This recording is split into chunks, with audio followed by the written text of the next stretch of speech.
The night arrives not with thunder, but with breath. You lie down, but a part of you is still standing somewhere else in an old, familiar memory that never quite existed. Outside, the moon leans in like it knows what you're thinking.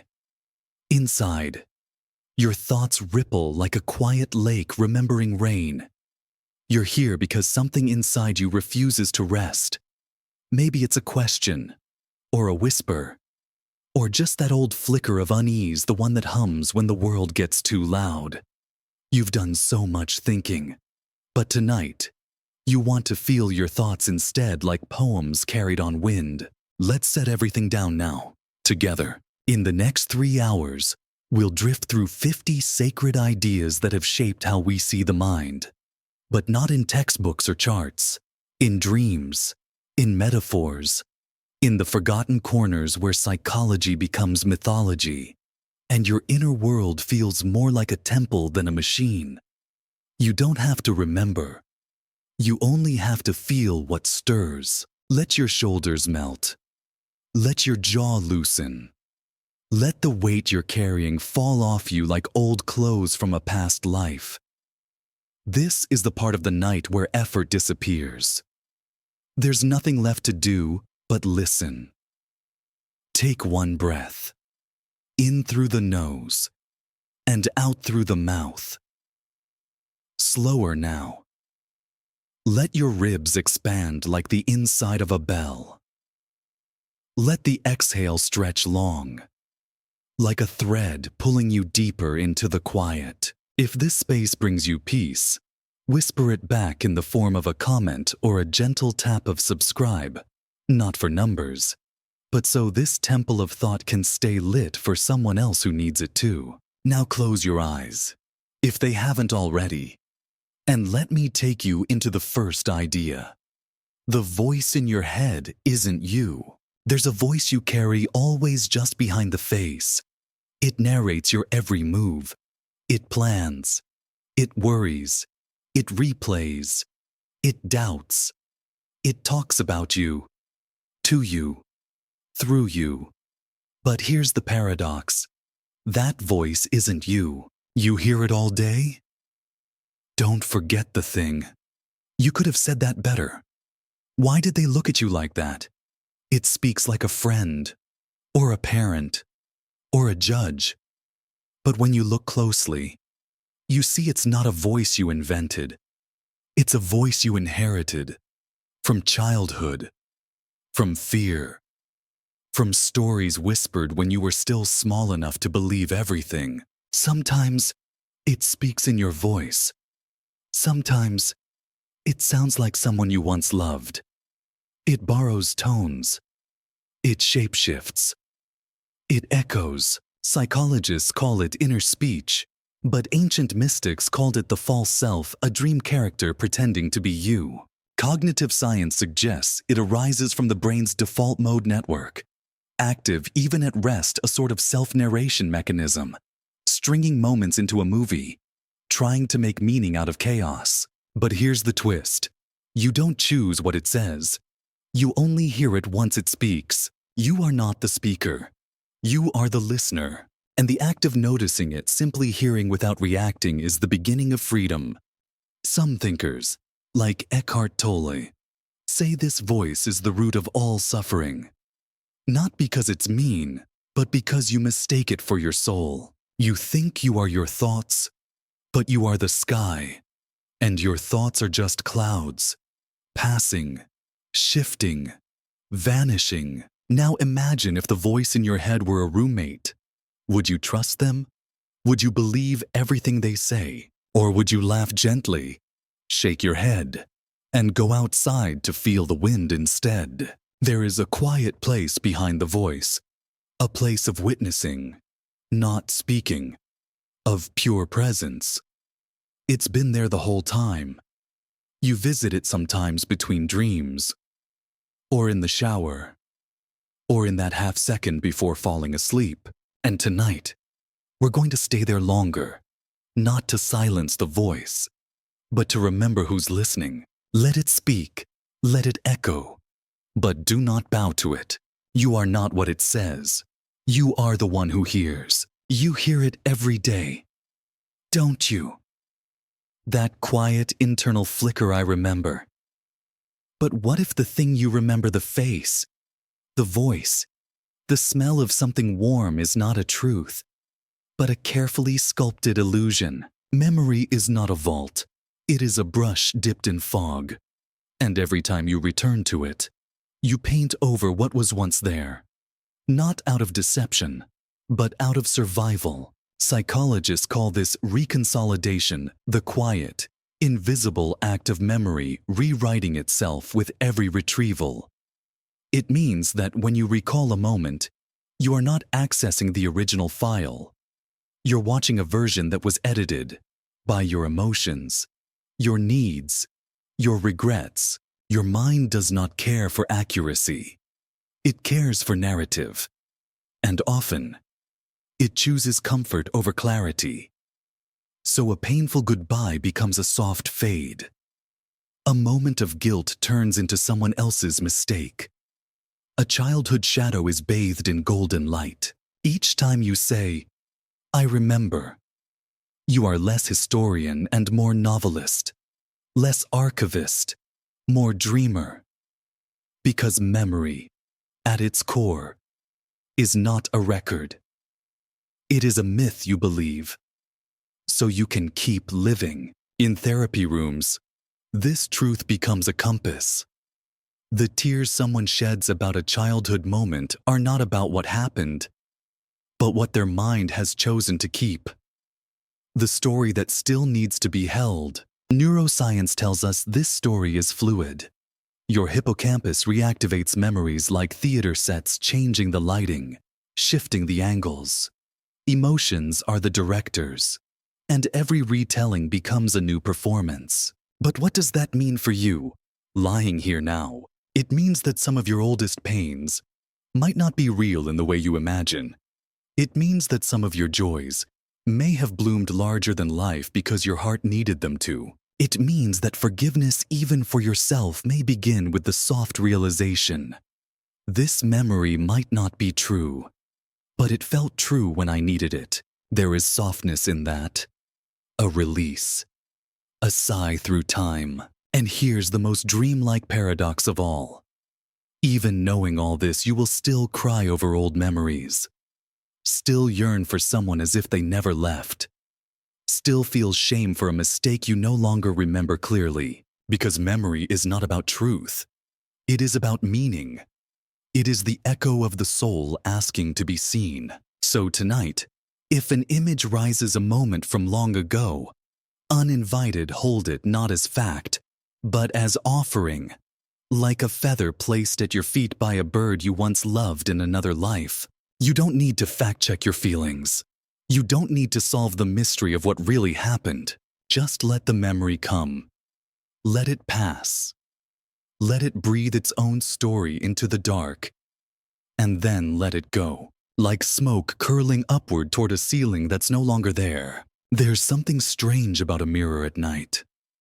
The way it reflects not just your features, but something else. Something watching behind the face. Not the eyes. Not the smile.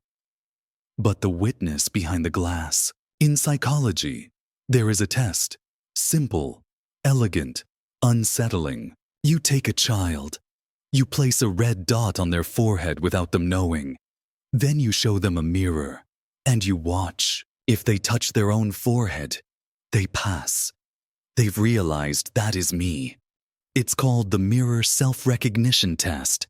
And it's been used on humans, chimpanzees, dolphins, elephants, creatures with enough self-awareness to see not just an image, but a self. But what does it mean to recognize yourself? What if you passed the mirror test when you were 2, but failed it today? Because now, when you look in the mirror, do you really see you? Or do you see your job, your age, your tiredness, the role you're playing? You say, "That's my face," but inside, a quieter voice wonders, "Is that really who I've become?" There is a paradox in self-recognition. The more we grow, the less clearly we see ourselves. Because we are constantly changing, shedding, adjusting. We become mirrors reflecting other people's expectations. Until the reflection is no longer our own. This isn't just poetic.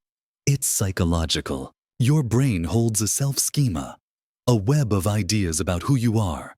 It filters how you remember, how you predict, how you interpret every interaction. But self-schemas are not fixed. They evolve shaped by feedback, trauma, culture, and quiet moments when no one is watching. You can fail the mirror test without knowing.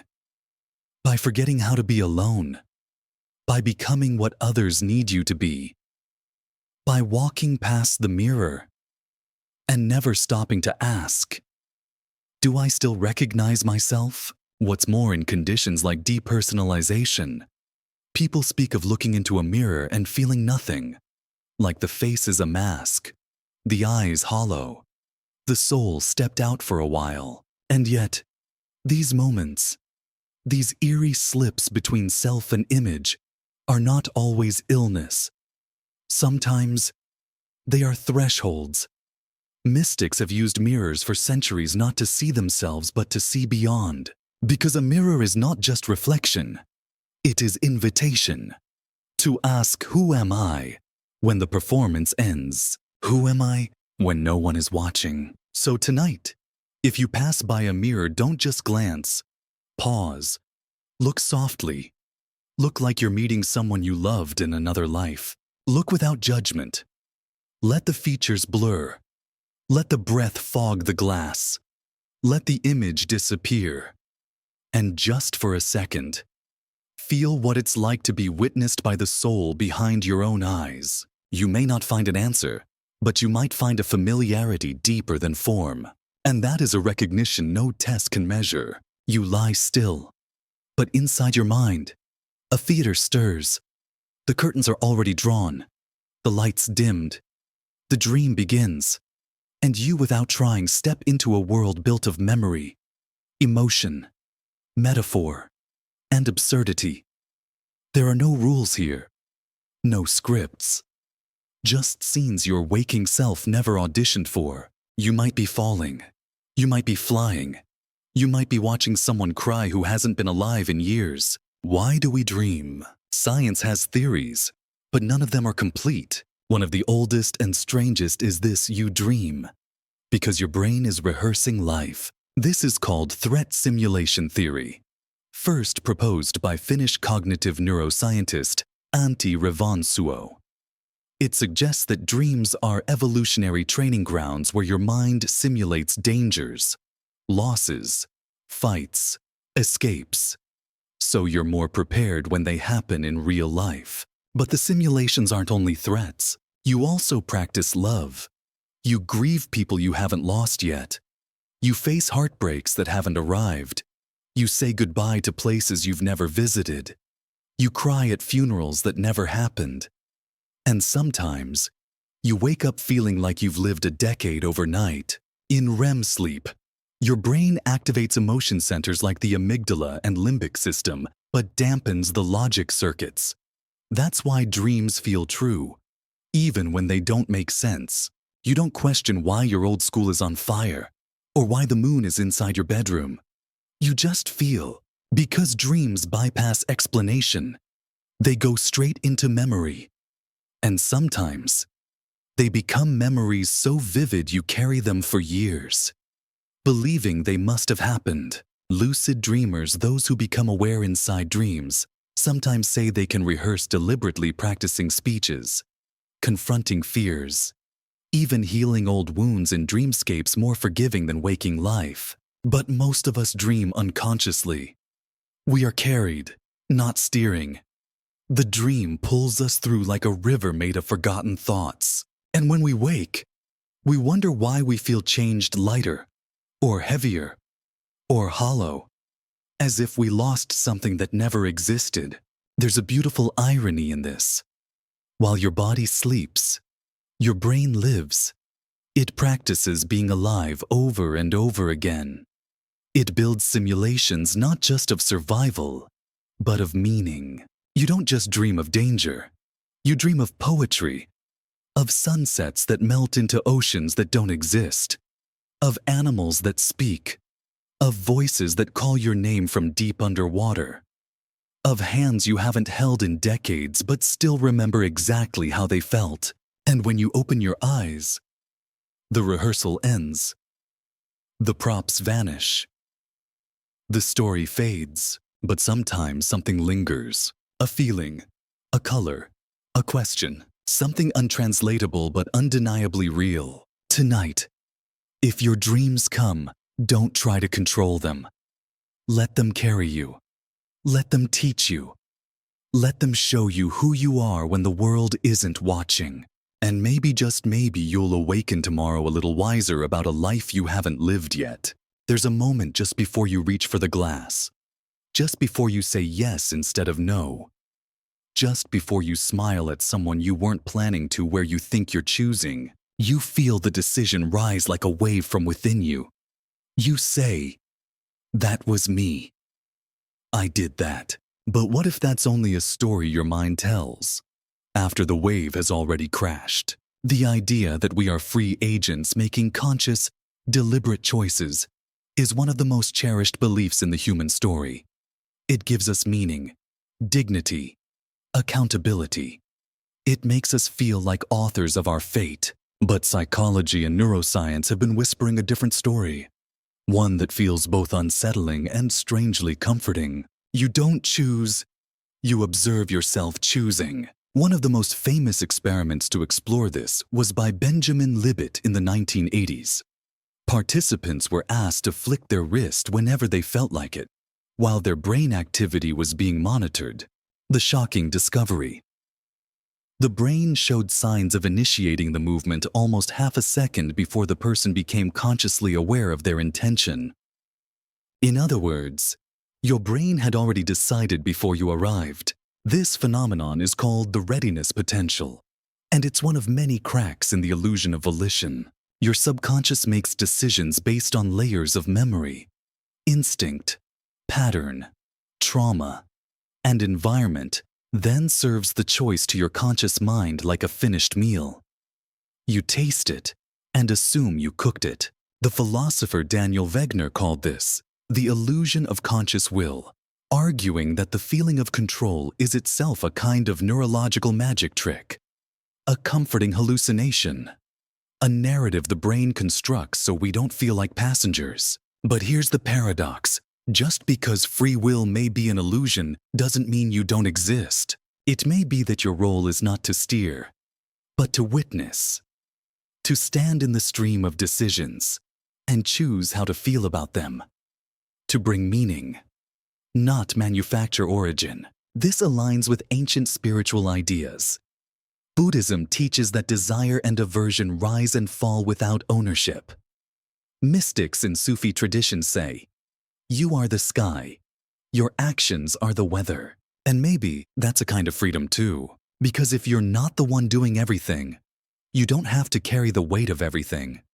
You don't have to explain every choice, defend every mistake, or justify every impulse. You can become curious, soft, present. You can step back and ask, where did that come from?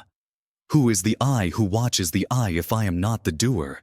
Then what am I? Tonight, as you fall asleep, notice how thoughts rise before you ask for them, how images appear without invitation, how memories unfurl like silk ribbons from nowhere. Let them come. Let them go. Don't hold the wheel so tightly. Sometimes, it's in letting go of the illusion of control that we find something gentler, a deeper kind of awareness. The one who watches, the one who listens, the one who floats just behind the noise patient, wordless, free. There's something happening underneath your thoughts. A silent pen, scribbling before you speak. A script already forming before you know you've entered the scene. You wake up with a feeling you can't explain. You avoid a person without knowing why. You choose the blue shirt over the red one, though you swear you don't care. And somewhere in that space beneath your heartbeat, behind your logic, below your conscious awareness, something has already decided. It is not the mind you speak from. It is the mind that watches silently from behind the curtain. Psychologists call it the subconscious, or the unconscious, or the implicit system. Whatever the term, it is the mind beneath the mind, the vast underwater part of the iceberg you never fully see. Sigmund Freud believed that this hidden mind was the source of dreams, desires, fears, the messy underbelly of repression and longing. Carl Jung saw it as a wellspring of archetypes, shared psychic patterns that live in all of us, like universal myths etched into the bones of the psyche. But today's science paints a picture both more mechanical and more mysterious. The subconscious isn't just emotional, it's computational. Your brain is processing millions of signals per second, filtering color, sound, texture, memory, past trauma, cultural conditioning, facial microexpressions, posture, even your own heartbeat, before a single thought rises to awareness. By the time you decide, your subconscious has already done the math. It's handed you a recommendation. It's nudged you in a direction. And you, conscious you, simply nod and follow, thinking it was your idea all along. This is why habits feel automatic. Why you can drive for 20 minutes and not remember how you got home. Why certain people feel trustworthy or unsafe within seconds before a word has been spoken. Your subconscious has already scanned the tone of their voice, the shape of their smile, the rhythm of their blink. And that's not manipulation, it's adaptation. The subconscious is not your enemy. It is your ancestral compass. It has survived famine, betrayal, exile, heartbreak, loss. It remembers what your conscious mind would rather forget. But it isn't always right. Sometimes it holds fear too tightly. Sometimes it whispers, "Don't trust them." Not because they're dangerous, but because they remind you of someone who once was. Sometimes it tells you to run from a love that's real because it's afraid of a love that left. Sometimes it writes your story in the language of past pain and forgets to update the ending. This is why healing often begins in places you cannot name, in moments when your body shakes for no reason, in dreams that wake you with tears, in a song that breaks you open without warning. The subconscious knows before you do. And the most tender work of psychology is not to silence it, but to listen. To sit beside the scribbling hand and ask, "What story are you trying to protect me from? What do you know that I've forgotten?" Tonight, as you fall deeper, watch the thoughts that rise without words. Notice the feelings that arrive before explanation. They are not random. They are fragments of an older self, still trying to speak. Not everything must be translated, but everything deserves to be heard. And slowly, softly, you may find that the more you listen, the more that hidden writer begins to trust you. And maybe, just maybe, you'll get to hold the pen together. Before you spoke a word, before you knew your name, before you could make sense of the light and shadow dancing across your crib, you were learning something deeper than language.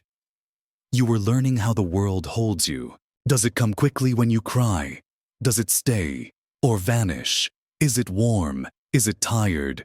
Does it soothe or does it startle? These were your first lessons in love, and you learned them without knowing. Psychologists call this your attachment style, a blueprint for connection etched into your nervous system in the earliest hours of life. Developed from the work of John Bowlby and Mary Ainsworth, attachment theory describes how the emotional availability of your earliest caregivers becomes the silent architecture for all your future relationships. There are 4 main styles. If the arms that held you were consistently warm, responsive, safe, you may grow an attachment style that feels secure. You trust closeness. You aren't afraid to be seen. Love feels like home, not a test. But if love arrived unpredictably, if the touch was sometimes soft, sometimes distant, sometimes present, sometimes punishing, you might grow anxious, always reaching, always checking, always wondering, are you still here? Did I do something wrong? If love was often absent, if your needs were met with silence, if you learned that independence was safer than need, you might become avoidant. You stand at the edge of intimacy. You long for it, but fear what it might take away. And sometimes, love was both danger and desire, abuse and affection, comfort and chaos. And so you grew disorganized, craving closeness but fearing it, pulling near, then pushing away, because the map you were given was drawn in contradictions. But here's what matters most. These styles are not your fault. They are not your flaw. They are survival strategies, wise, unconscious responses to the emotional weather of your first home. You didn't choose your early experiences, but you adapted to them beautifully, even if it means you now flinch at kindness, even if it means you sabotage what feels too soft, even if you chase love like it's always one breath away from leaving. And yet, the brain is not a locked room. It is a garden. And gardens can grow new things. Neuroplasticity means that with time, with therapy, with safe relationships, with tenderness, you can teach your system new truths. That touch can be gentle. That presence can be stable. That love can be real and still stay. You may cry the first time someone holds you without wanting anything back. You may freeze the first time someone says, "I'm not leaving," and means it. But those tears are not weakness. They are recognition. They are your nervous system whispering, "This is new. This is safe. This is love."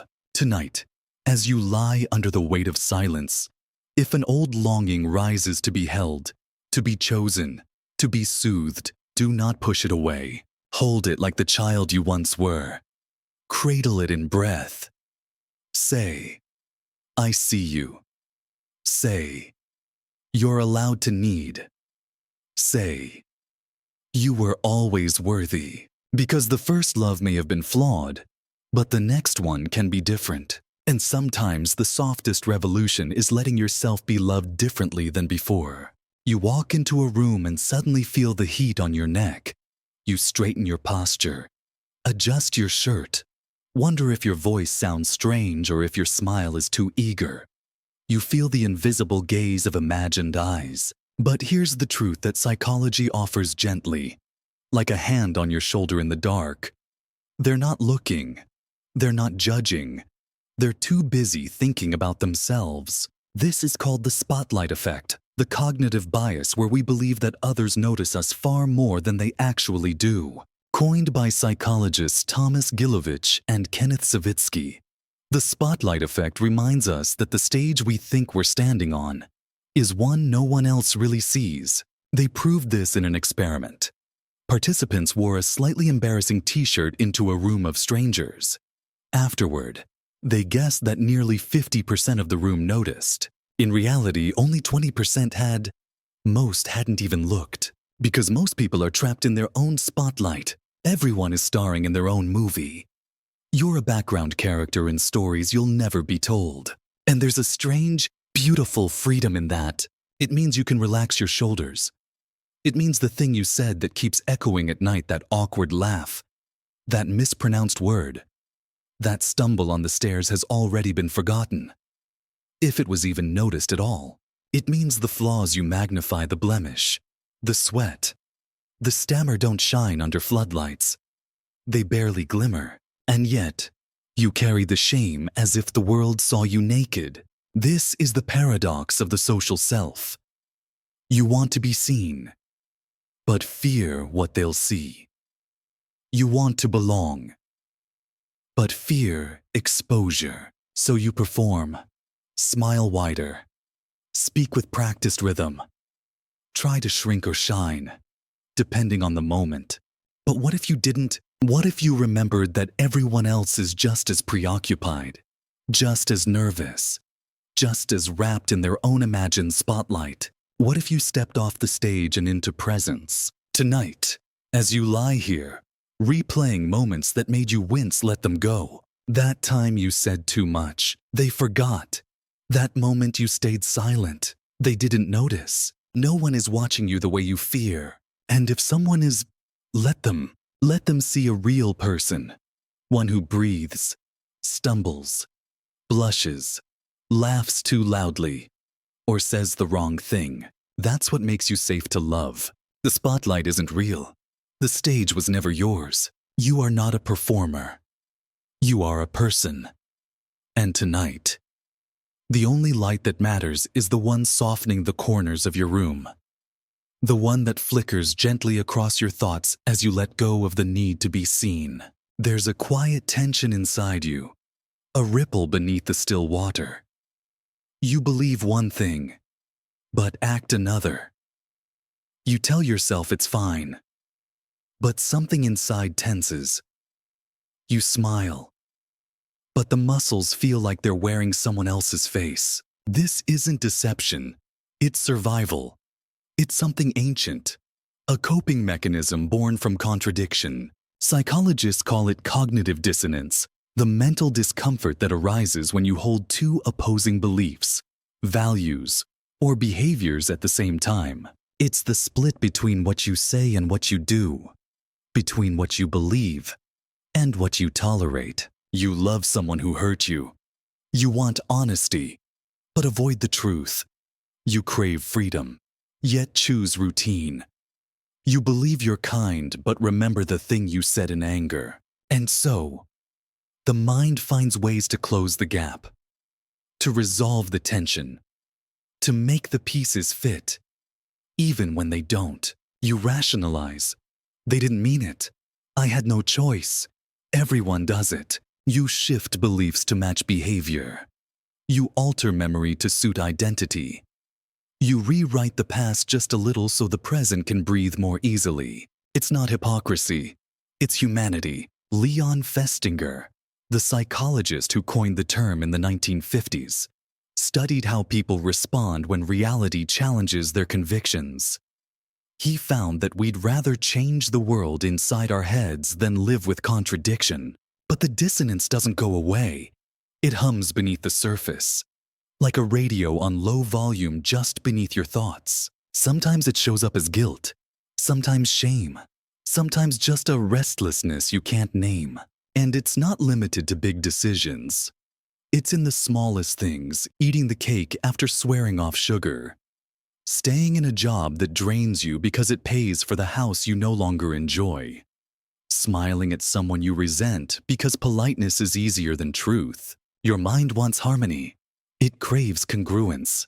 But life is messy, and so are you. So instead of pretending you're always aligned, what if you became curious about the dissonance? Not as a flaw, but as a message. What is the contradiction inside you trying to reveal?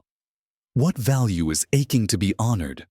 What belief is outdated, but hasn't been laid to rest? Tonight, you don't have to resolve the tension. You only have to feel it. Let the contradiction sit beside you like an old friend. Let the split within be held, not silenced. You are allowed to be a paradox, to want peace and pursue conflict, to crave intimacy and fear being seen, to long for change but still hesitate at the edge. The dissonance is not your enemy. It's a signal. It means you're still growing, still reaching, still trying to live in alignment with the person you're becoming.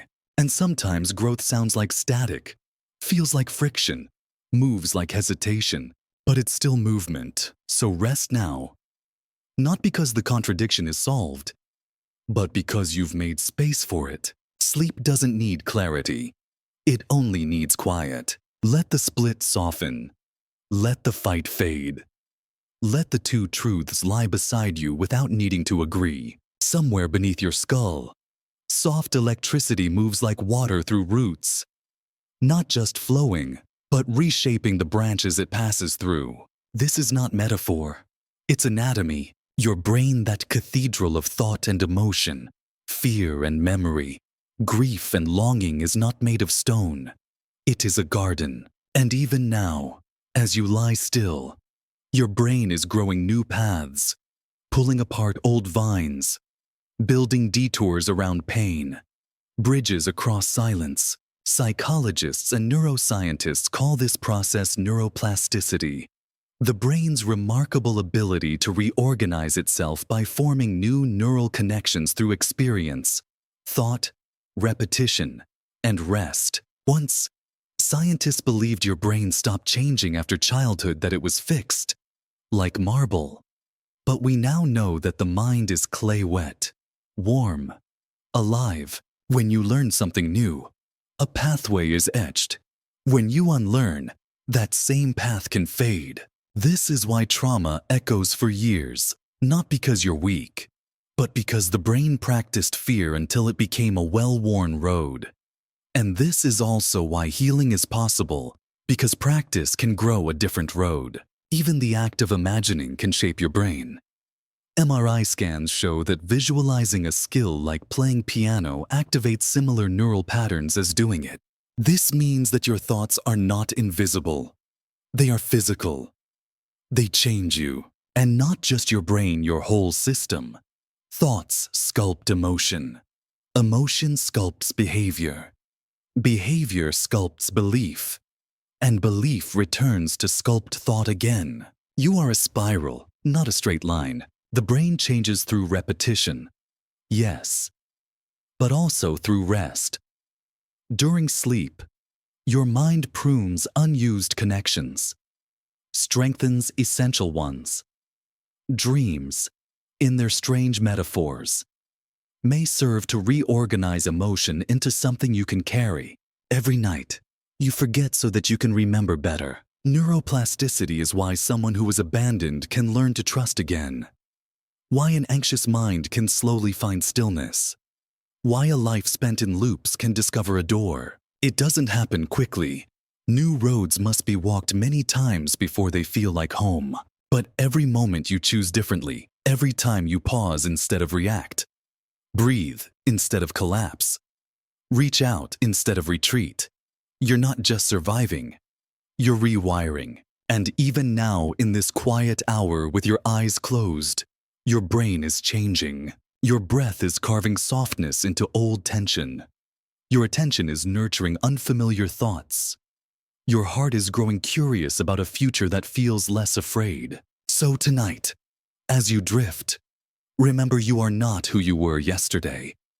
You are not who you'll be tomorrow. You are the moment between the threshold, the rewrite, the gentle thunder of becoming. The brain that broke is the brain that heals. The path that hurt is the path that may now lead home. You are not stuck. You never were. It happens quickly. You enter a room you've never seen, and yet you have. The curtain sways just right. A voice echoes at a strange angle. Someone says something and your breath catches. You've lived this moment before, but you haven't. Not really. Not in this lifetime.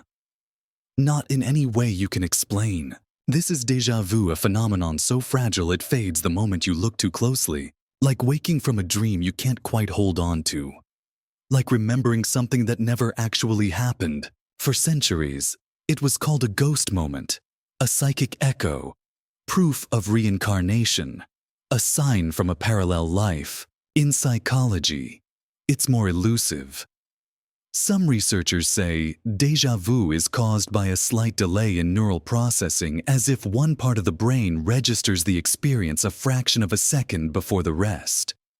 And so, by the time you become aware of the moment, it feels like memory. Others suggest it's familiarity without context, a fragment of a dream you forgot, or a memory misfiled in the wrong part of the brain. The hippocampus, responsible for memory encoding, fires in recognition but can't find the source, so your mind fills the gap.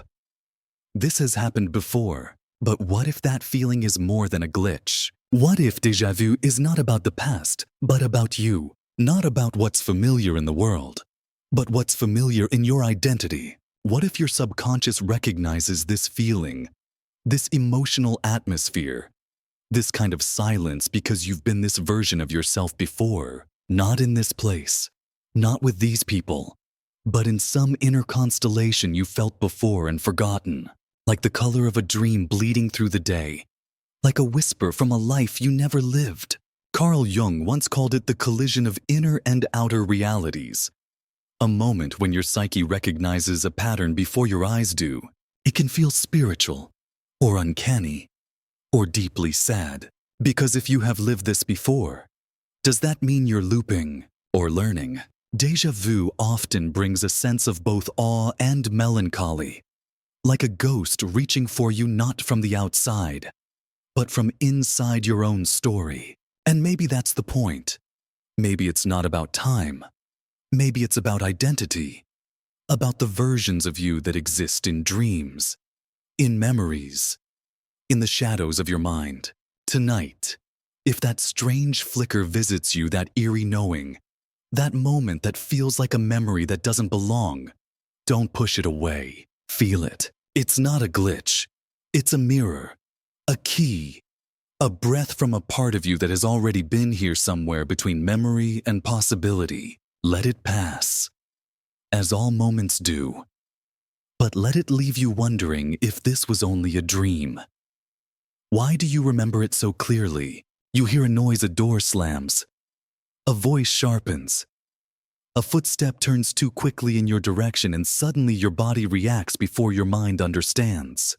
Your breath shortens, your muscles tighten, your heart, once rhythmic, starts to run, but nothing's happening. Not now. Not really. Still, your body doesn't believe you. This is the legacy of fear conditioning, a process through which neutral things become wired with threat because of what they once meant. You weren't born afraid of slammed doors. You weren't born with your shoulders curled like that. That came later. From repetition. From survival. In the 1920s, psychologist John Watson conducted an experiment on a child known only as Little Albert.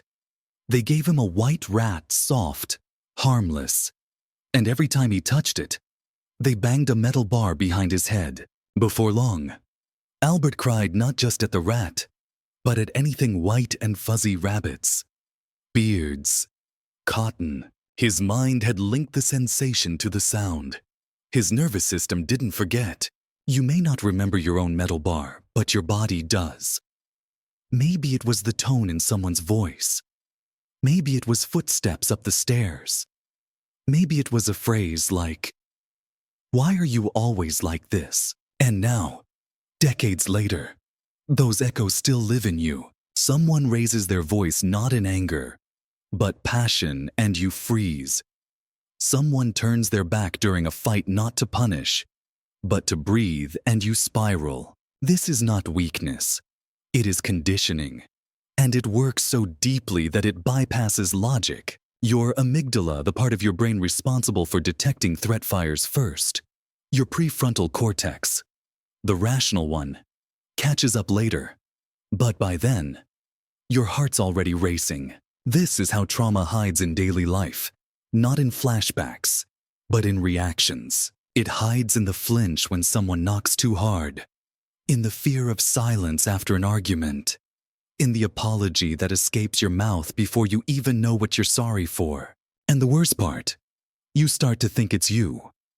You call yourself sensitive, or broken, or too much. But really, you're just wired for survival in a world that once felt unsafe. The good news, and it is good, is that fear conditioning is not forever. Just as fear was learned, safety can be relearned. This is called extinction, learning a process through which repeated exposure to the trigger without harm can slowly teach your brain that the danger is gone. The door slams, but no one yells. The voice rises, but no threat follows. The silence returns, and no one leaves. Each time that happens, your nervous system learns a softer story. But healing is slow, because the mind holds on to fear like a shield, even when there are no more arrows. So tonight, if a sound stirs you, if an image rises, If your body braces for danger that isn't here, just notice it. Whisper to that younger version of you, it's not your fault. You don't have to run. This isn't then. And slowly, gently, that echo of danger can become something quieter. A memory instead of a warning, because you deserve to live in the present, not in the repetition, and you are not your flinch. You are the one learning to stay. You've heard the story. You're either an introvert or an extrovert. You either crave the crowd or hide from it. You're energized by people, or you recharge alone.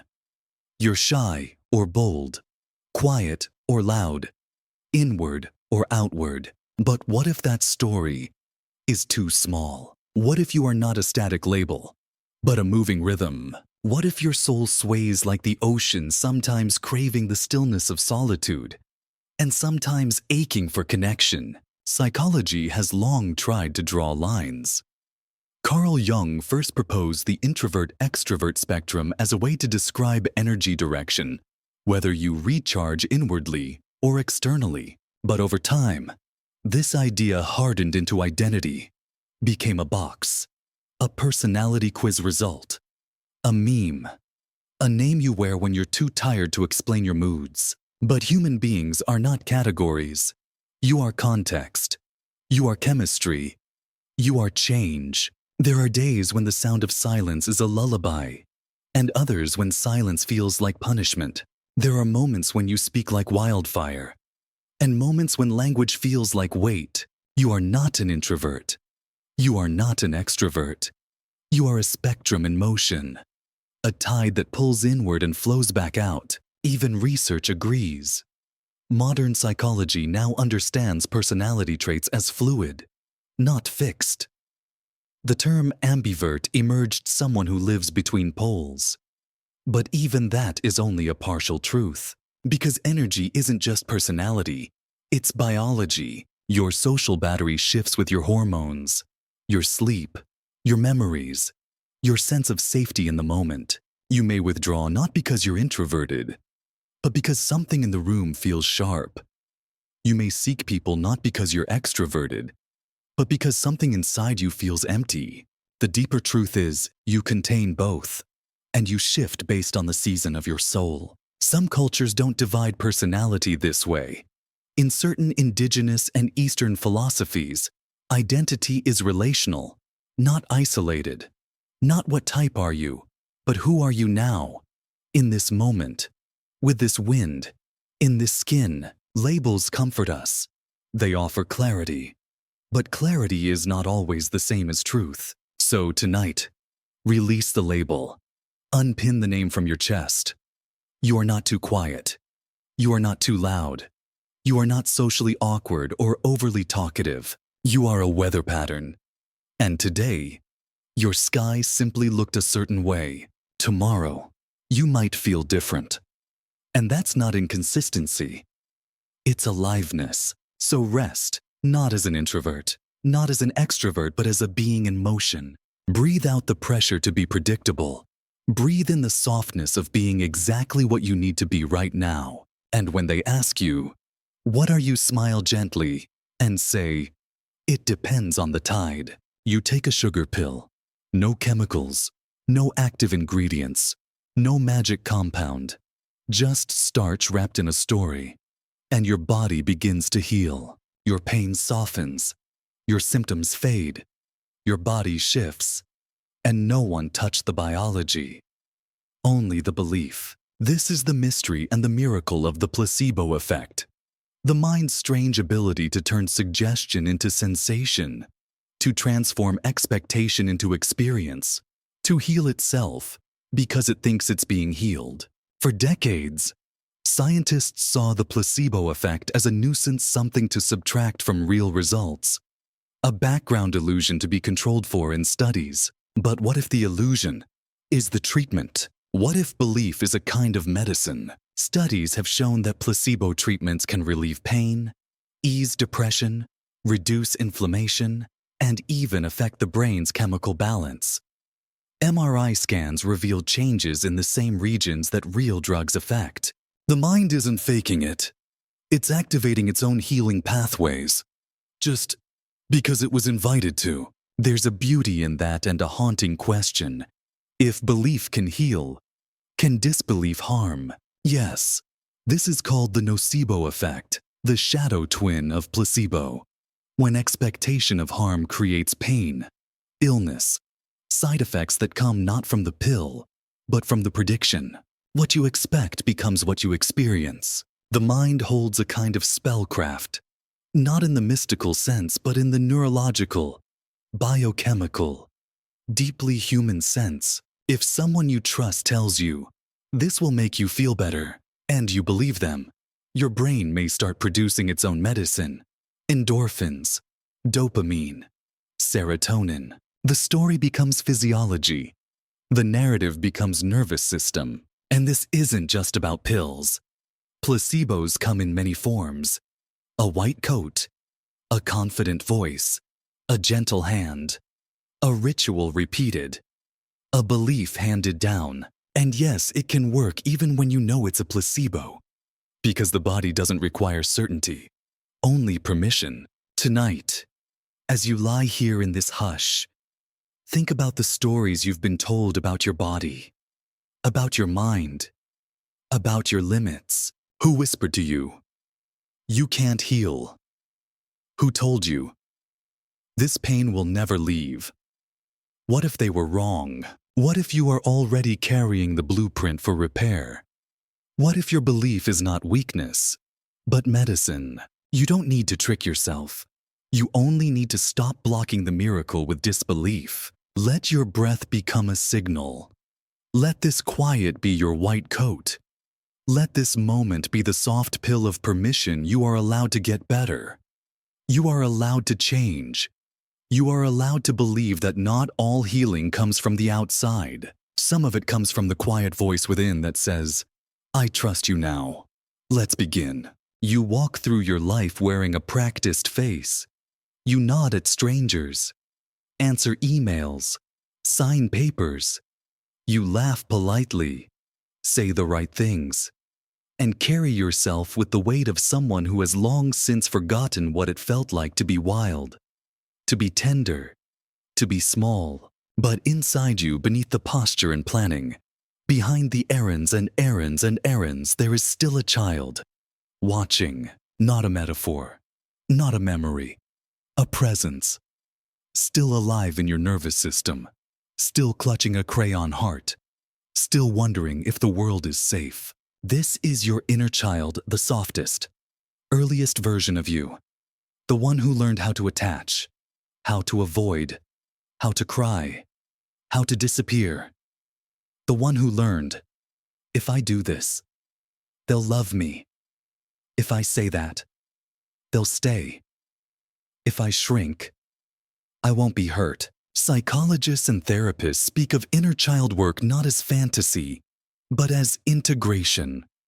Because the past doesn't vanish, it lives in the body, in how your voice tightens during conflict, in how you over-apologize, in how you crave closeness but pull away, in how rejection feels like the end of the world. Because to your inner child, it is. The adult is not a replacement. The adult is a mask built to survive, to earn, to impress, to manage, to prove, to endure, to keep the child safe. But the mask can't breathe forever. It wasn't meant to. Eventually, it begins to crack, in anxiety, in exhaustion, in sudden tears you can't explain, in dreams where you're back in your childhood bedroom and no one believes you're afraid. The work isn't to destroy the mask. It kept you alive. The work is to introduce yourself to the child again, to say, I know I left you behind, but I remember now. To look into your own imagined eyes and say, you didn't do anything wrong. You never had to earn it. You are not too much. You are not a problem. You were just small and scared and doing your best. Sometimes the healing begins not in some dramatic moment, but in the gentlest ones, like watching a cartoon from your childhood and realizing you still hum the song, like buying yourself the candy you were once denied, like curling into a blanket and saying, "This is just for me." The inner child is not weak. They are sacred. They remember how to play. They remember how to feel joy without asking if they're allowed. And when you let them speak, not run the show, but speak, they often ask for the simplest things. Will you rest? Will you stop pretending? Will you let someone hug us and not pull away? Tonight, as you drift, let the adult soften. Let the mask slip. And in the space beneath, let the child take your hand. You don't have to become them again, but you can let them walk beside you. You can say, "You don't have to be scared anymore. We're safe now." And maybe, just maybe for the first time, they'll believe you. There are parts of you that never learn to speak. They live in silence, in hesitation, in the quick shift of your eyes when someone gets too close. They are not bad. They are not evil. They are simply unclaimed. This is the idea of the shadow self, a concept made famous by Carl Jung, who believed that every human being has within them a hidden self, made of the parts they have disowned, not because you wanted to, but because you had to survive, to be accepted, to stay small enough to be safe. Your shadow holds what you were told not to be. Your anger, your jealousy, your hunger, your wildness, your softness, even your brilliance. You weren't allowed to shine too brightly, so you dimmed. You weren't allowed to scream, so you swallowed. You weren't allowed to cry, so you smiled. And all those unlived truths got buried, but they didn't disappear. They whisper. They leak. They erupt in dreams, in slips of the tongue, in sudden tears, in irrational reactions you can't explain. They don't want to harm you. They want to be seen. The shadow self is not your enemy. It's your twin.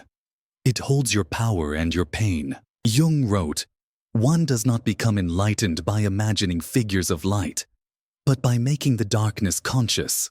Integration, then, is not about lightness. It's about wholeness. To look into yourself and say, "Yes, I am angry. Yes, I am afraid. Yes, I want things I've never said aloud." And still be worthy. Still be lovable. Still be human. The most dangerous parts of you are not the ones you've named. They are the ones you deny, because what you resist gains strength in the dark. But what you acknowledge softens. There is medicine in the mirror if you dare to stand long enough, not to judge, not to fix, but to witness. Tonight, if a shadow rises not on the wall, but inside, don't turn away. Let it speak. Let it show you what it's been carrying. You may hear an old voice. You may feel a heat you've long ignored. You may tremble. That's okay. You are not falling apart. You are meeting yourself. And the moment you stop hiding from your own reflection is the moment you begin to walk as something whole. So rest now, not as a half, but as a full moon, carrying both the glow and the gravity. The world is too big to take in at once, so your mind filters it, slices it, frames it like a picture. Not everything, just what fits your story. You don't see the world as it is. You see it as you are. This quiet distortion is called confirmation bias, a mental shortcut that leads you to seek, notice, and remember information that confirms what you already believe. It doesn't mean you're wrong. It means you're human. It means your brain, in an effort to make the world feel stable, builds scaffolding around your thoughts, and then paints the scenery to match. If you believe people can't be trusted, you'll remember the betrayals, magnify the lies, and ignore the hands that stayed. If you believe you're unlovable, you'll dismiss every compliment and highlight every rejection. If you believe the world is dangerous, your eyes will find the exits before they see the beauty. And in doing this, you strengthen the very belief you wish wasn't true. It's not your fault. This bias runs deep. It's evolutionary. The mind evolved not to be objective but to be efficient, to create coherence, to build a story that makes sense. But the danger comes when the story no longer serves you, when the frame becomes a prison, and you forget that you ever chose it. Even memory is biased. Your brain edits past events to make them fit your current self-image. Like a film director recutting old footage to match the new storyline. We don't remember accurately. We remember meaningfully.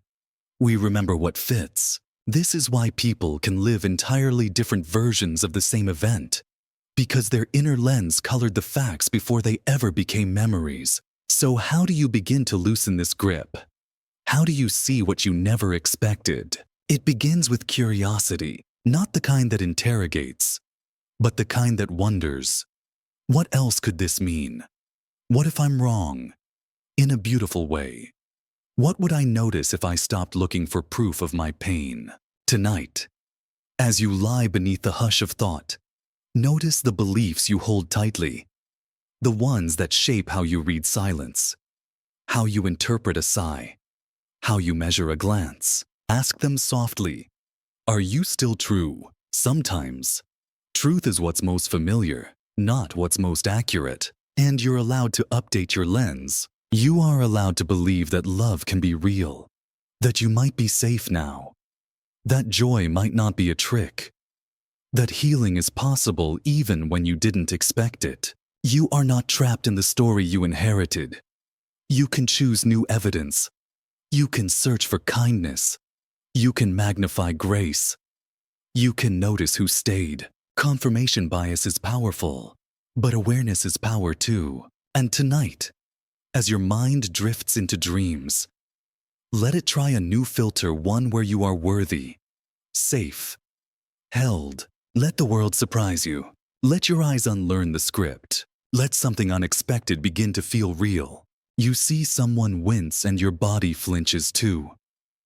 Their sorrow stretches across their face, and suddenly your own chest tightens. A child begins to cry in the next room. And even though it isn't your child, something in you aches. This is empathy that's strange. Quiet lightning that leaps from one nervous system to another without a word, without permission. And deep inside the brain, nestled in the folds of the frontal and parietal lobes, science has found a possible explanation: mirror neurons. Discovered in the early 1990s by Italian neuroscientists studying macaque monkeys. Mirror neurons are cells that fire both when you perform an action and when you observe someone else perform it. The brain, it seems, does not draw a strong line between self and other. When you see someone stub their toe, your brain activates as if it were your toe. When you watch someone cry, your emotional centers shimmer not in sympathy, but in shared experience.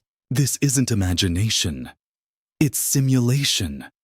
Your brain rehearses what it sees as if it were real. And so, the boundary between you and me becomes less rigid than we'd like to believe. Empathy isn't just kindness. It's neurology. And it began long before you chose to care. Even infants, mere months old, will mimic expressions. Smile for a smile. Frown for a frown. It's as if the body knows that to understand the world, it must feel it first. But this beautiful mirroring comes with a cost. When you're deeply attuned, you don't just feel with others, you carry them. You absorb the mood in a room like a sponge. You leave conversations feeling exhausted, and you don't know why. You cry during commercials and feel guilty for resting while others are suffering. This is called empathic resonance. And it can be both gift and burden. Because while mirror neurons may help you connect, they can also make you porous, open to the world, and often unshielded from it. So what do you do with a heart that mirrors everyone else? You learn to listen without losing yourself. You learn to hold without absorbing. You learn to feel deeply and still return to your own breath. Mirror neurons are not destiny. They are a bridge. But you decide how far to cross, and you are allowed to step back, to rest, to be present without becoming a vessel for every ache. Tonight, as you drift deeper into yourself, honor your gift of feeling, the way your body softens when others are in pain, the way your eyes water at the joy of strangers, the way your chest opens to receive what isn't yours. But also remember this: you do not have to carry everything you understand. You can be a mirror without becoming the reflection. Let that be your boundary. Let that be your peace. You are not weak for feeling. You are not broken for needing space. You are the proof that souls can shimmer in proximity without disappearing. And tonight, you can rest knowing that your empathy was never a wound. It was always a spark. You walk into the room, credentials in hand, skills in your pocket, a heart full of effort. But somewhere beneath the calm expression, beneath the polite nods and practiced words, there's a whisper. You don't belong here. It doesn't shout. It doesn't need to. It hums like background static, quiet but constant. This is imposter syndrome, the feeling that you are a fraud, that your success is accidental, that sooner or later someone will notice you've been pretending, even though you've worked, even though you've earned it, even though there's proof on the wall, in the emails, in the eyes of those who admire you. Still, the voice says, not enough, not really. If they knew the truth. Psychologists first identified this pattern in the 1970s, noticing how high-achieving women dismissed their own accomplishments and feared exposure.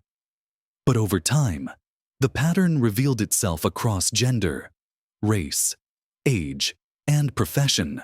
It doesn't matter if you're successful. In fact, that's often when it strikes. Because the more you rise, the more visible you become. And the mirror you hold to yourself is rarely kind. You don't see the full picture. You see the effort, the late nights, the near mistakes, the edits, the panic, the doubt. You see behind the curtain of your own mind. But what you don't see is how others view you. The courage in your quiet, the clarity in your confusion, the strength it took just to show up. That's the unseen mirror. The one facing out, not in. The one you forget to look through because you think everyone else has it figured out. You imagine their minds are cleaner, their pasts lighter, their voices more certain. But they, too, have a voice that whispers, "Do I belong? When will they see through me?" You are not alone in this. You are not broken. You are simply someone who holds themselves to a standard so high it blocks the view of your own humanity. But what if you could shift the lens? What if you saw yourself the way a stranger might, with curiosity, with kindness, with reverence? What if the doubt is not a sign of fraudulence but of humility? What if your imposter syndrome isn't about deceit but about care? You care so much that you fear disappointing. You value the work so deeply that you question your worth within it. But care is not a crime. And self-doubt, when held gently, can become your compass, not your cage. Tonight, as you lie in the hush of your own becoming, ask yourself, what if I already belong? What if being real is better than being perfect? You do not need to prove yourself tonight. You only need to breathe, to rest, to remember that worth is not earned in silence or shame. It is breathed into being by simply showing up.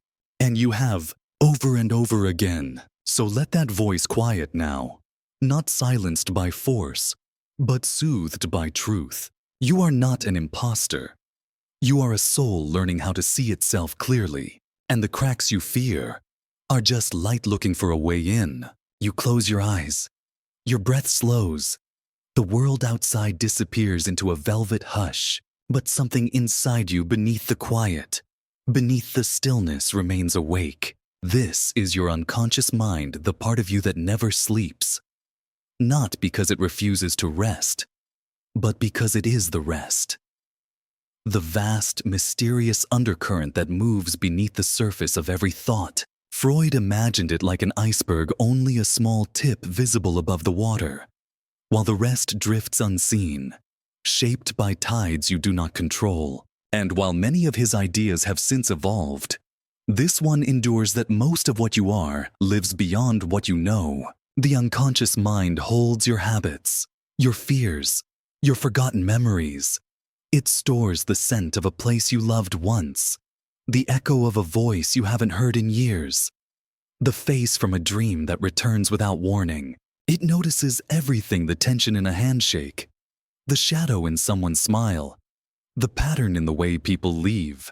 And while your conscious mind filters, judges, decides, the unconscious simply records. It is your background music, your silent witness, the library where your dreams are written. And yes, it creates those dreams, even as your eyes flutter closed and you forget who you are for a few hours. Your unconscious builds stories not to confuse you, but to process what your waking mind doesn't have time to feel. Emotions unspoken become symbols.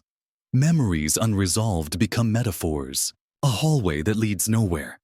A phone that won't dial. A mouth that cannot speak. These are not puzzles. They are poems. And the poet is the part of you that knows more than it says. Cognitive scientists now understand that the unconscious isn't just a repository of old material. It's a living system, constantly shaping decisions, guiding behavior, deciding what reaches your awareness. You choose what to eat, but not why you suddenly crave what you do. You pick the route home, but not why your chest tightens when you pass a certain street. You answer someone's question, but not why your voice shakes in the silence afterward. The unconscious speaks in instinct, in impulse, in dreams. And if you listen carefully, it speaks in intuition too. The feeling of something's not right. The knowing that arrives before the facts. The shiver down your spine when logic says everything's fine. That's not paranoia. It's intelligence, just one layer deeper than words. Tonight, as you let go of your conscious effort, trust that another part of you is still holding the wheel. The one that breathes without asking. The one that listens while you sleep. The one that heals what you haven't named. You are never really unconscious. You are simply surrendering to the part of you that knows how to float. Let that part take over now. Let it write its stories in silence. Let it hum its lullabies in symbols and sensations. And in the morning, you might not remember the dream, but you will carry its echo.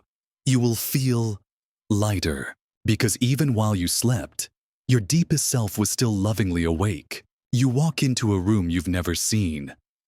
The walls are unfamiliar. The air has no name. And still your mind begins to sort, to label, to match, to make meaning from fragments. That chair looks like one your grandmother had. That scent reminds you of a bus ride from childhood. That stranger's face carries the outline of someone you once feared or loved. You are not just perceiving, you are filtering. Your mind is a puzzle box filled with pre-made shapes, stored assumptions, patterns you've built from every moment you've lived until now. Psychologists call these patterns schemas, mental frameworks your brain uses to organize experience. They are fast, automatic, and often invisible. You have schemas for what a friend is, for what danger feels like, for how love should arrive, for how much joy you're allowed to feel before it vanishes. When something new enters your life, your brain doesn't meet it raw. It tries to fit it into something it already knows. That's safety, that's speed. But it's also limitation, because sometimes what's new doesn't fit the old shape. A gentle person walks in, but your schema for love expects unpredictability, so you flinch. A compliment is offered, but your schema for worth can't accept it, so you deflect. A dream begins to bloom, but your schema for success predicts collapse, so you sabotage. Schemas are not your fault. They are the brain's filing system. You created them as a child, with the tools you had. They helped you survive, but they are meant to evolve. The pain comes when you try to fit the infinite into a box built for the past. This is why change feels so disorienting. It's not just about new information. It's about having to stretch, to unlearn, to make room for a shape your mind has never held. In therapy, this process is called accommodation when your schema adjusts to make space for something too big to ignore.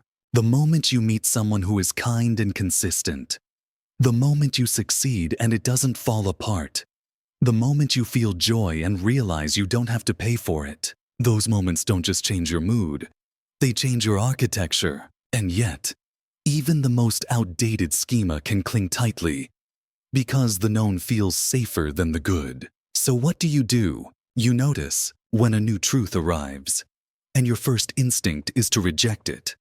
Pause. Ask yourself, am I responding to what's here, or to what I remember? Tonight, as your thoughts begin to soften, watch how they try to organize your life, how they sort people into categories, how they assume endings before the story has begun, and gently remind yourself you are allowed to build new shapes. You are not trapped in your childhood conclusions. You are not bound to beliefs that once kept you safe but now keep you small. You can open the puzzle box.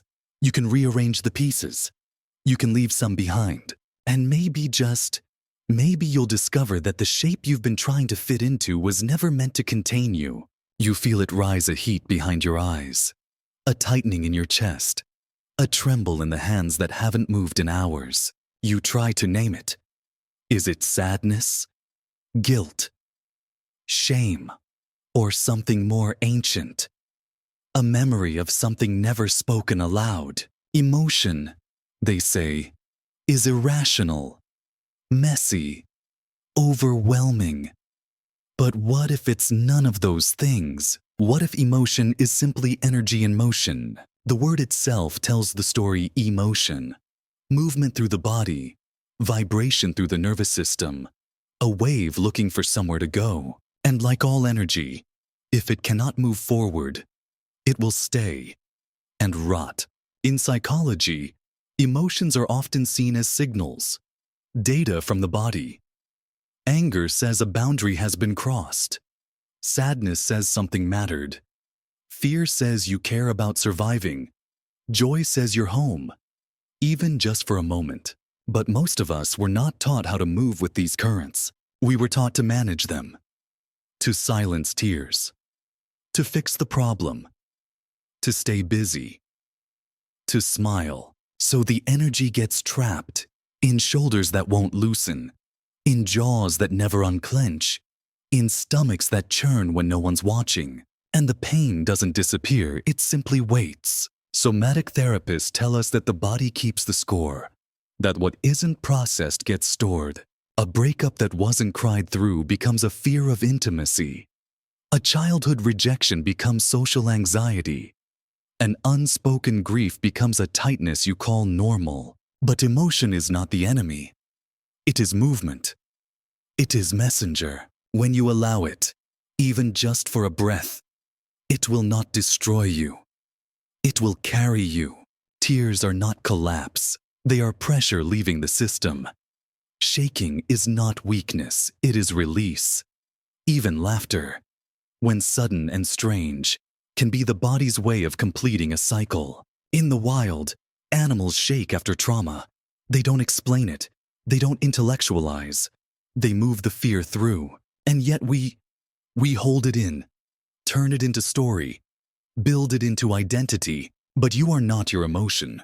You are its passageway. Tonight, as you rest, feel what rises. Not to name it, not to tame it, just to let it move. Let the sadness drip down. Let the joy expand. Let the ache hum softly, without needing it to stop. You don't have to understand. You only have to allow. Emotion is motion, and motion is life. Let it dance. Let it tremble. Let it teach you how to be a river again. Because the feelings you fear are just energy asking to be free. You find yourself back in it again. The same argument. The same type of partner. the same mistake, dressed in different clothes. You say, "This is different," but somewhere inside, your body already knows how the story ends. It's not carelessness. It's not weakness. It's something far older, far deeper. Psychologists call it the repetition compulsion, a quiet, unconscious drive to repeat old wounds, old patterns, old pain, in the hope that this time, it might turn out differently. It was first named by Sigmund Freud, who noticed that patients often recreated the very traumas they claimed to want to escape. A woman who had been emotionally abandoned by her father might repeatedly fall for distant lovers. A man who grew up being criticized might seek out employers who devalue him. It doesn't make sense until you realize this is the psyche's attempt to master the pain, to re-enter the story not to suffer again, but to rewrite it, to prove, somehow, that if you do it just right this time, the wound will close. The story will end on a new page, but the wound doesn't close by reliving it. It heals when it is seen, when it is named, when the child in you who keeps reenacting the scene is told. You don't have to keep performing the past. The repetition compulsion is not about love. It's about familiarity. The pain is known. The chaos is expected. There is strange safety in the predictable hurt. You're not trying to hurt yourself. You're trying to go back to the moment things went wrong and do them right. But that's a door that doesn't open. What if healing doesn't happen by returning to the scene? What if it happens by walking away from it for the first time? By choosing someone kind, even when your gut says, "This feels too boring." By accepting praise, even when your chest tightens. By breaking the pattern, even if it means facing the grief of everything you never got. Because that's the truth. No one tells you. Healing isn't just release. It's mourning. You have to grieve the ending you never got. The apology that never came. The parent who never softened.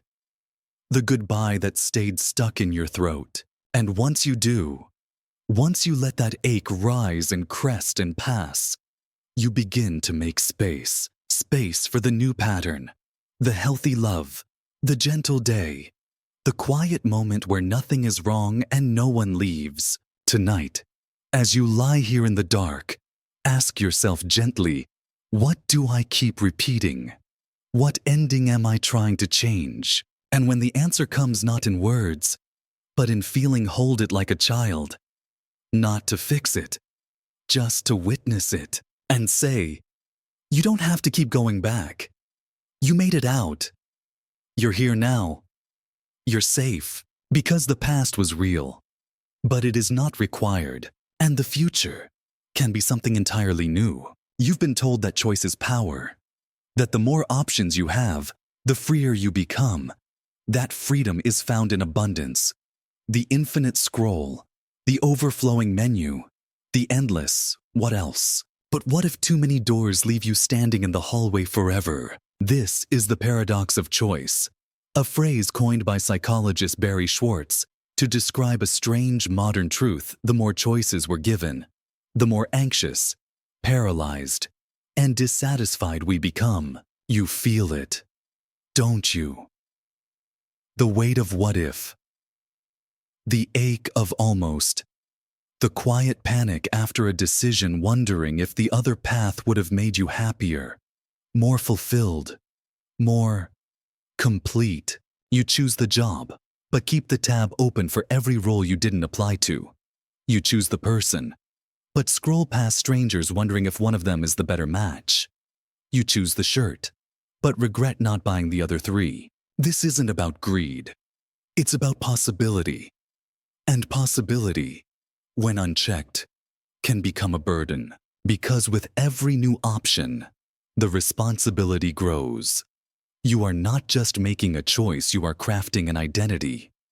And suddenly, even simple decisions begin to echo with meaning. What if I'm choosing wrong? What if this defines me? What if I never get this moment back? And so, The mind spirals. Research shows that when people are presented with too many choices, they make fewer decisions. And when they do choose, they're often less satisfied. Why? Because with abundance comes the haunting feeling I could have done better. But here's the soft truth. There is no perfect choice. There is only the one you make room for, the one you inhabit, the one you nourish into meaning. Satisfaction doesn't come from finding the flawless option. It comes from choosing and then loving what you chose. Because the deepest peace is not found in infinite freedom but in commitment, in presence, in the quiet narrowing that says, "This is mine, and I will stay with it." Some of the happiest people aren't those with the most options, but those who've learned to find beauty in what they've already held. Tonight, as your mind begins to unwind, release the weight of perfect decisions. Let go of the ghosts of paths not taken. The versions of you that might have been. They are missed.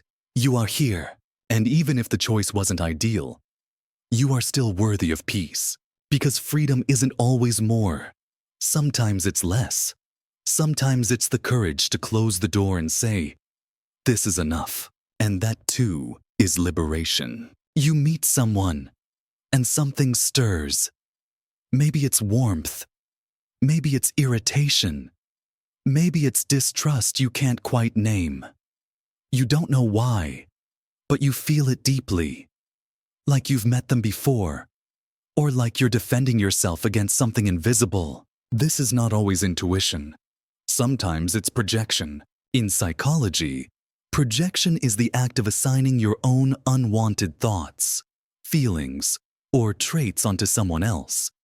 Not because you're dishonest, but because your mind is protecting you from truths you're not ready to carry. So instead, it hands them to others. That anger you don't allow yourself to feel. Suddenly, they are the aggressive one. That jealousy you bury. Now they seem insecure. That selfish desire you were taught to hide. Now they seem greedy. The mind is brilliant. It doesn't erase what's uncomfortable. It just moves it somewhere else. Somewhere safer. Somewhere further from your reflection. Carl Jung called this the shadow's projection. When we cast the exiled parts of ourselves onto those around us. He wrote, "Everything that irritates us about others can lead us to an understanding of ourselves. And perhaps that's the most haunting part of all, that the things you most dislike in others might be fragments you once disowned. You weren't allowed to be loud, so loudness annoys you. You weren't allowed to be soft, so softness embarrasses you. You weren't allowed to want more, so ambition feels like arrogance. Projection isn't malice. It's memory. It's your inner child pointing at someone else and whispering, 'Is that part safe now?' But there's a danger in blaming the mirror. Because when you project, you don't see them. You see the parts of you you've never made peace with. And in doing so, you rob yourself of the truth about others and about yourself. So what's the remedy? It's awareness. Gentle, curious awareness. The next time someone stirs something in you, ask, is this about them or about me? What part of me does this feeling touch? What story am I assigning to their face? And if the answer surprises you, let it. It means you're growing. It means the mirror is becoming clearer. Because the more you reclaim your projections, the more whole you become. You don't have to hide from your flaws. You don't have to pretend to be light only. You are a constellation, joy and envy, peace and pettiness, wisdom and fear. And when you own that, you stop blaming the world for showing it to you. Tonight, as the world quiets, think of someone who bothers you. Not to judge them, but to wonder, what are they holding that you forgot belonged to you? And then gently welcome it home. Not to glorify it, not to indulge it, just to say, I see you now. You don't have to hide. And in that moment, you may find that the people who once seemed sharp or strange begin to soften. Because you no longer need them to carry what you're ready to hold. The mirror isn't the enemy. It's just a messenger, and the reflection was always yours. You describe yourself in a sentence. You say, I'm shy, I'm logical, I'm bad at change. And it feels true because it's familiar. Because you've told the story for so long that it has become part of your name. But here's the quiet secret the mind doesn't always want to hear. You are not finished. Personality feels permanent because we live inside it. It gives us structure, predictability, a shape to hold in a chaotic world. But personality, like the body, grows, stretches, sheds. Psychologists once believed personality was mostly locked in by adulthood, but we now know that traits evolve across time, through experience, trauma, healing, and choice. You were not born bad at boundaries or terrible at love. You became that, often for a reason, and what is learned can be unlearned. The 5 major traits: openness, conscientiousness, extroversion, agreeableness, and neuroticism may have a genetic core, but they shift slowly. Like sand dunes in the wind, studies show people become more emotionally stable as they age, more agreeable, more resilient, but you don't have to wait for age. You can choose growth now. The moment you step into a new role, move to a new city, start a new story, your sense of self is rewritten in real time. Even the smallest choice can ripple into identity. You speak up when you'd normally stay silent, and suddenly, you're someone who speaks. You comfort a stranger, and your self-perception bends toward kindness. You try something uncomfortable and discover courage was already in you. Change doesn't always come with lightning and fanfare. Sometimes it arrives quietly, in a single sentence spoken differently than you would have last year. And yet, you resist. Because the idea of not knowing who you are can feel like death, like groundlessness, like walking without a map. But what if identity isn't a cage but a doorway? What if you're allowed to be different from who you were yesterday? Not because you lied, but because you grew. Personality is not a prison. It's a garden. You may have been planted in certain soil, but that doesn't mean you cannot blossom in an unexpected shape. Tonight, as you lie in the soft echo of your breath, ask yourself, what part of me feels most solid? And then ask, does it serve me anymore? Because the version of you that was once afraid, or small, or hardened, may no longer be the one who dreams in your skin tonight. Let yourself change. Let yourself rewrite. Let yourself become the person you weren't ready to be before. You are not a label. You are not your past descriptions. You are a living possibility in motion. And tomorrow, you may surprise yourself. You walk into a room and feel it before a word is spoken. A tension in the air. A low hum beneath the smiles. A heaviness that wasn't yours. Until it was. Someone laughs across the room, and your lips start to lift. Someone sighs in sadness, and your chest tightens. A stranger's eyes fill with tears, and suddenly your own begin to shimmer. This is not imagination. This is emotional contagion, the psychological and neurological phenomenon where emotions move between people like invisible fire. It is not learned. It is felt.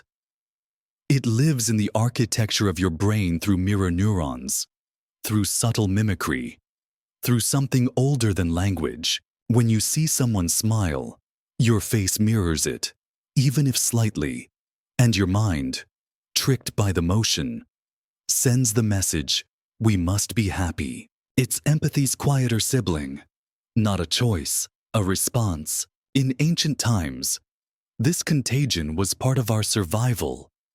Feeling the fear of the group meant you fled the danger.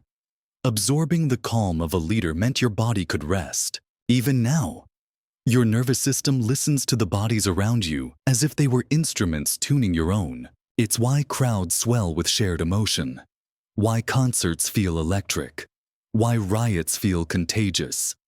Why a single person in a peaceful room can make everyone feel anxious without saying a word. And sometimes, you carry emotions that aren't yours at all. The sadness of a partner, the anger of a parent, the despair of a colleague, the overwhelm of a world that bleeds through headlines and screens until your soul feels like a sponge. You call it burnout, but it may be absorption. You call it moodiness, but it may be resonance. You call it weakness, but it may be sensitivity without boundary. There is nothing wrong with you for feeling deeply, but not everything you feel needs to stay.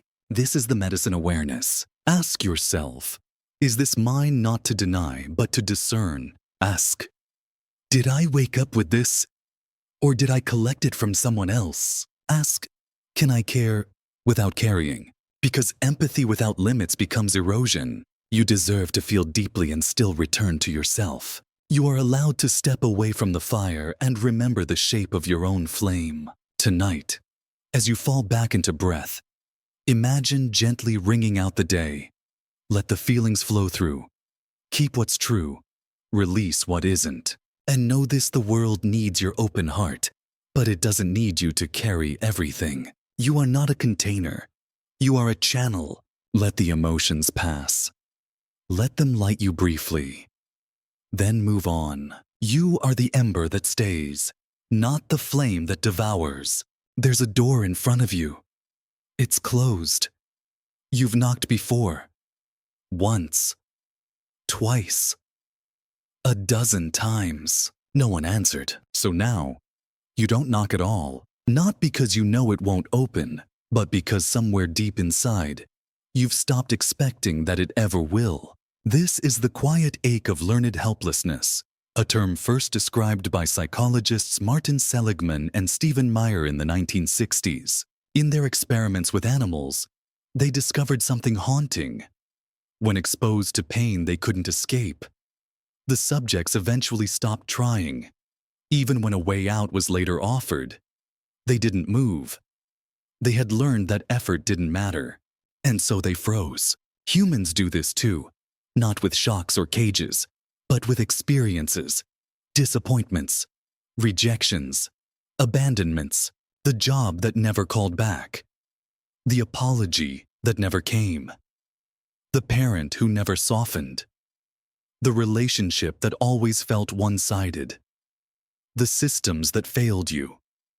Over and over again, so slowly, quietly, you stopped believing in change. You stopped asking for better. You stopped reaching out. And maybe you call it realism. Maybe you call it resilience. But underneath, it's grief. Because learned helplessness is not just a lack of action, it's the erosion of expectation. The part of you that once hoped has gone quiet. Not because it was naive, but because it got tired of being wrong. But here's the gentle truth. The fact that hope didn't work then doesn't mean it won't now. The conditions have changed. You've changed. You have more tools, more awareness, more strength. But the part of you that learned to freeze still believes it's safer to stay small. So how do you begin again when trying feels dangerous? You start small. You choose one place to knock. Softly, with no expectation, just curiosity. You send the message. You ask the question. You take the walk. You show up not for an outcome, but for the muscle of effort itself. And slowly, the nervous system unlearns. It begins to believe again. That action matters. That voice matters. That reaching isn't foolish. Tonight, if you feel numb, or stuck, or like there's no point, don't shame yourself. You're not lazy. You're not broken. You are healing from the grief of unanswered doors. But there are other doors, and you hold the key to some of them now. So rest not in despair, but in gentle permission. You don't have to try everything, but you're allowed to try something again. Even a whisper of hope can be a beginning. And maybe this time, someone's home. You say something small, a comment, an opinion, a belief you've always carried. And somewhere deep inside, You assume the room nods with you, not because you've asked, not because you've seen proof, but because. Why wouldn't they? This is the false consensus effect, a quiet bias of the mind, where we assume that others think the way we do, that our beliefs are common, that our perspective is normal, not out of arrogance, out of protection, because believing we're aligned feels safer than facing the truth that we may be alone in a room of smiling strangers. You think your political view is the default, that your lifestyle is the standard, that your discomfort is universal. But sometimes, you are the only one thinking what you think, and that can be terrifying. So your brain smooths the edges. It paints your worldview onto others like a safety blanket, like armor made of agreement. Psychologists believe this bias serves a function. It reinforces your identity. It protects your ego. It helps you move through the world without constant friction. But it can also isolate you, not by separating you from others, but by keeping you from seeing who they truly are. You miss the nuance. You ignore the difference. You assume someone shares your grief, or your joy, or your outrage, and feel betrayed when they don't. The false consensus effect shrinks the world into something familiar. But real connection begins when you allow for difference. When you say, maybe they don't agree. Maybe they don't know what I know. Maybe their truth is not mine, and that's okay. This is where empathy begins, not in assuming sameness, but in honoring otherness without fear. Because it's possible to belong without being mirrored. It's possible to connect without consensus. Tonight, think of a belief you carry, one you've never questioned, one you've assumed is universal, and ask softly, where did I learn this? Who else might see it differently? Not to abandon it, not to doubt it, but to hold it with grace. Because your thoughts are not wrong, but they are yours. And the beauty of being human is learning how to share a world with minds not shaped like yours. Let that realization soften you.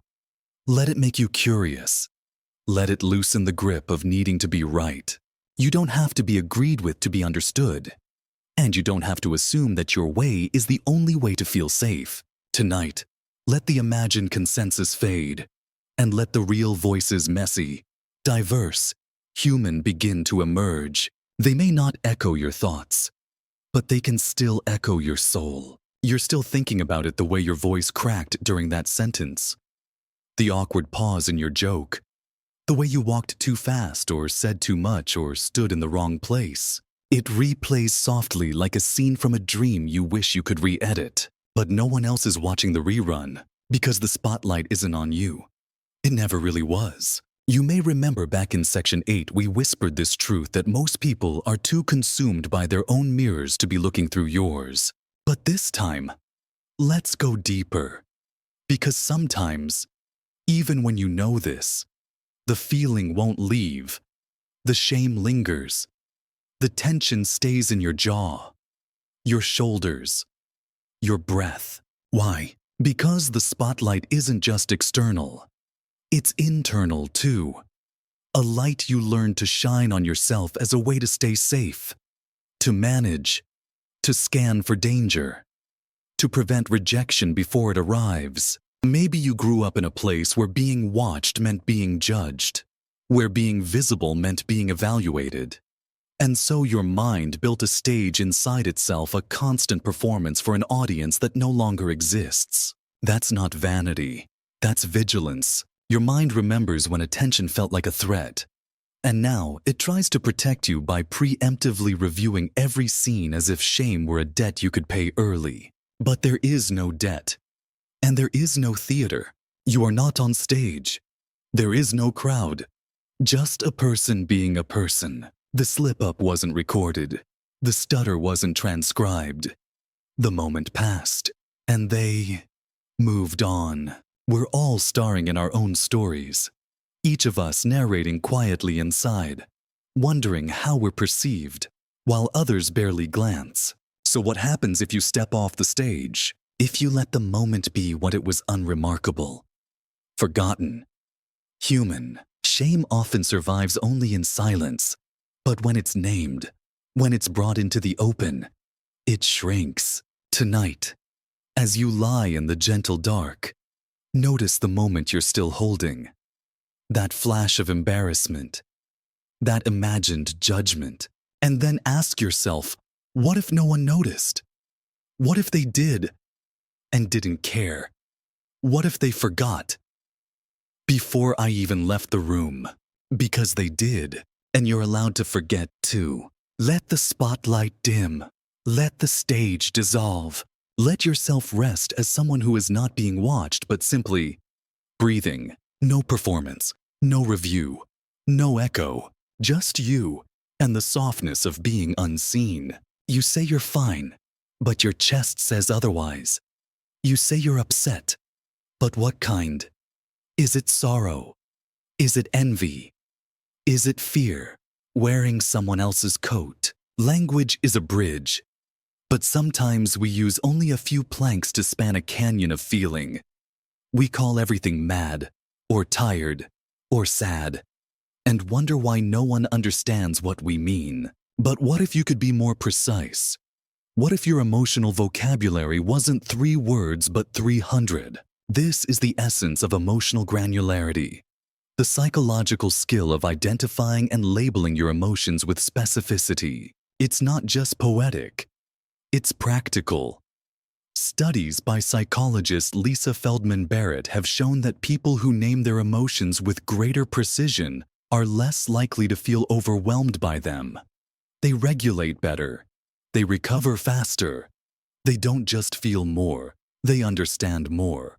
Because when you say, I'm anxious, but what you really mean is, I feel vulnerable, you shift the frame. When you say, I'm angry, but what you really mean is, I feel excluded, you open the door to empathy. When you say, I'm sad, but it's actually grief laced with guilt, you stop treating yourself like a mystery and start offering yourself a mirror. The more precise the name, the more compassion you can offer it. And sometimes, that's all the wound needs. Think of emotions like colors. You wouldn't paint your whole world in red when what you mean is scarlet, or rust, or the pink of a sky just before it breaks. Your inner world is nuanced. It deserves a richer palette. But here's the twist. This isn't about intellectualizing your pain. It's about honoring it. Naming isn't about control. It's about connection. When a child says, I feel scared, you don't fix them. You hold them. And when the child inside you says, this isn't sadness, it's disappointment, you can hold that too. Tonight, as the hush folds over your body, ask yourself not, what am I feeling, but what exactly? Is it nostalgia, resentment, hope with a side of dread, longing disguised as peace? Let the words rise like constellations in the night sky of your heart. Not to judge, just to see. Because sometimes, just saying the right word is enough to soften the ache. To open the window in a room that felt too small. You deserve that clarity. You deserve that breath. Name it softly. Name it honestly. And let it know I see you now. You hold a memory in your hands. It's still hot. Still tender. Still wrapped in the breath you didn't finish and the words you never said. But what happens when you take a step back? Not to deny it, not to discard it, but to see it whole, not from within, but from a little to the side. This gentle act is called psychological distance, the mental process of stepping away from immediate emotional experience just enough to view it clearly. It doesn't mean numbing. It doesn't mean dissociating. It means placing the pain at arm's length so you can look at it without becoming it. Cognitive scientists and therapists use this concept in everything from emotional regulation to conflict resolution. Because when you're in the moment, everything feels sharp, personal, loud. But when you shift perspective even slightly, the volume lowers, the sharpness dulls. This is why talking to yourself in the third person can help during stress. Instead of, why am I like this? You ask, why is she hurting right now? What does he need? It creates space.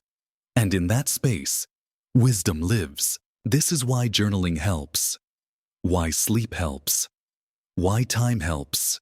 They all create distance, a little crack in the immediacy where light can enter. But distance isn't only about time. It's also about frame.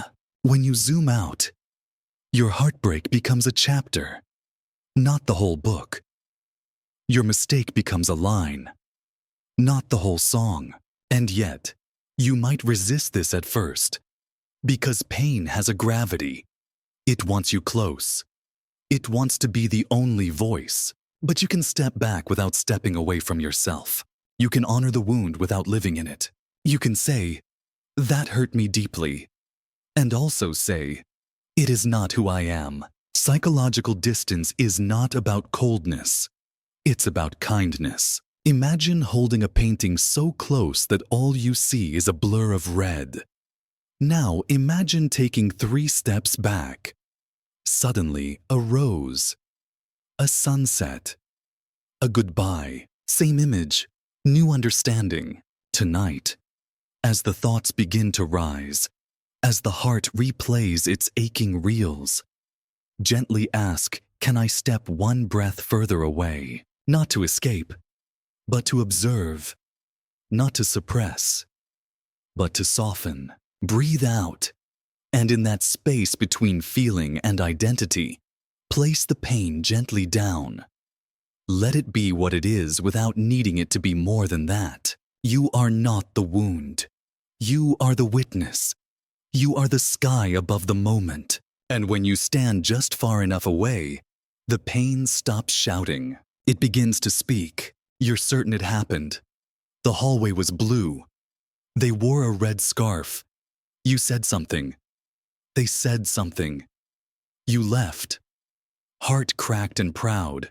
But later, someone tells you that wasn't how it happened at all. And suddenly, the ground beneath your memory ripples. This is the strange, haunting territory of false memories. Moments your mind believes, feels, stores, and builds emotion around, even when they never occurred. Not because you're lying, not because you're broken, but because the mind doesn't record life like a camera. It rewrites, it compresses, it fills in gaps. Memory isn't a file you retrieve. It's a story you reconstruct. Psychologist Elizabeth Loftus spent decades studying how easy it is to plant memories in people's minds. A few leading questions, a few confident details, and suddenly, a person remembers seeing something that never existed. You remember the lost toy in the field except it was never yours. You remember the argument except it was someone else's pain. You remember your role in the story, but not what you missed while you were hurting. The mind edits to protect. It erases what was too painful. It adds color where memory went dim. It rounds off edges, adds logic to chaos. Sometimes even plants the entire scene from a dream or a movie or something. You simply felt so deeply it became real. And the heart doesn't know the difference. It builds emotion on these memories, true or not. You feel grief, love, shame, longing based on a scene that might have never happened. But does that make the emotion less valid? Not really, because feelings are real, even when the facts are not. This is not a flaw. This is humanity. Memory is not a courtroom. It is a canvas. And sometimes it paints with shadows. Tonight, as you revisit an old memory, a kiss, a wound, a silence, ask gently, do I need this to be exact, or do I just need what it taught me? Sometimes, the facts aren't what matter. Sometimes, what matters is the meaning you made, the version of you that bloomed from it, the ache that softened you, the joy that gave you color. False or true memories shape us, but they don't own us. You are not only the stories you tell, you are the storyteller too. And tonight, you can let the memory breathe. Let it float. Let it blur at the edges and still be sacred. Because truth is not always in the details. Sometimes, It's in the feeling that never left your skin. You tell yourself, this will go badly. And your body listens. You tense your shoulders. You speak with hesitation. You scan for signs that the worst is coming.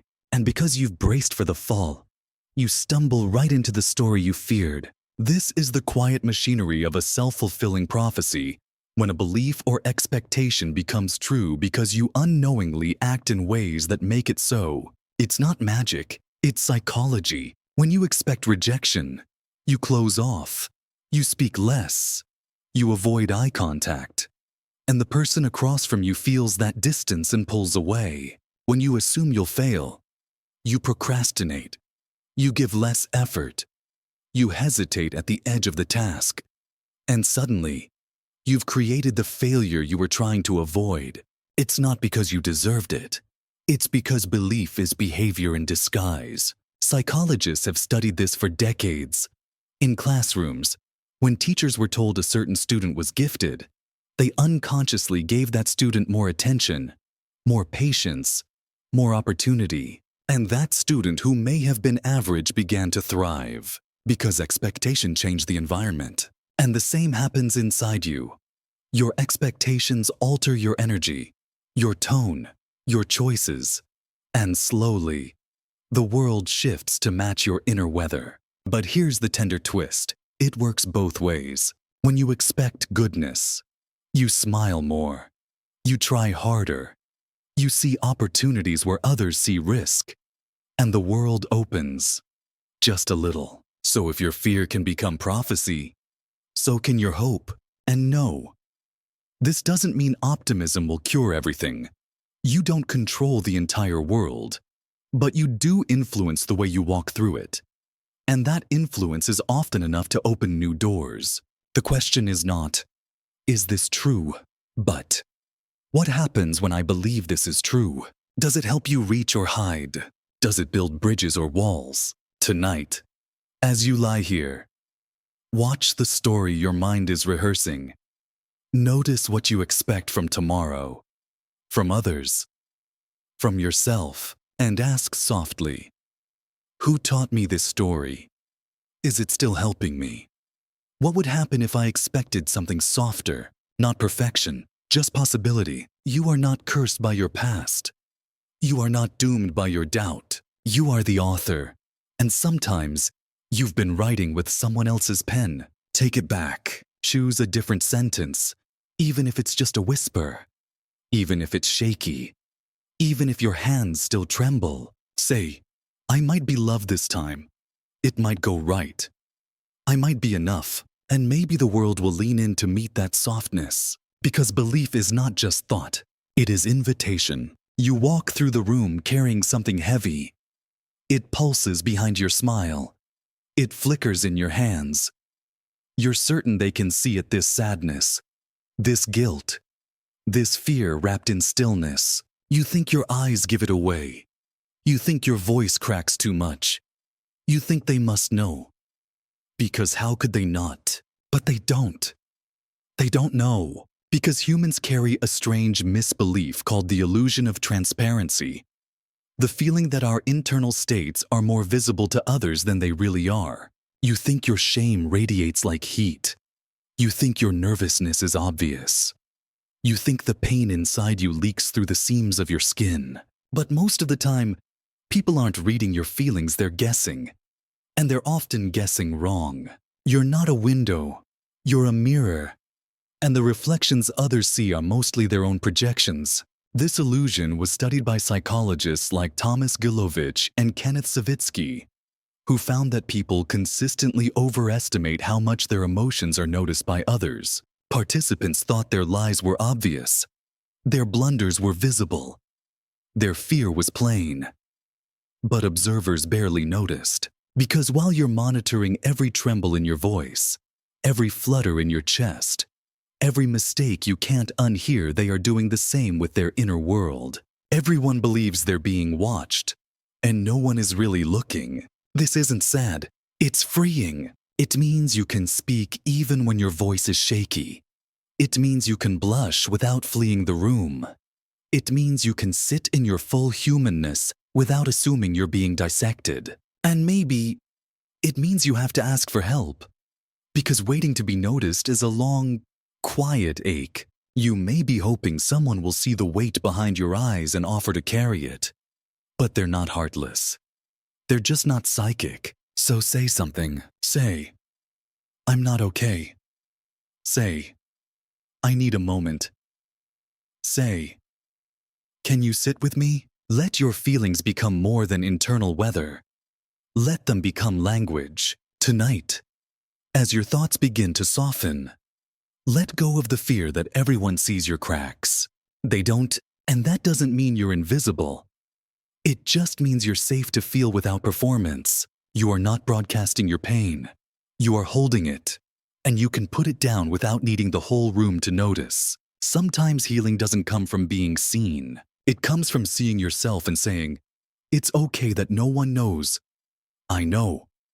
And that's enough for now.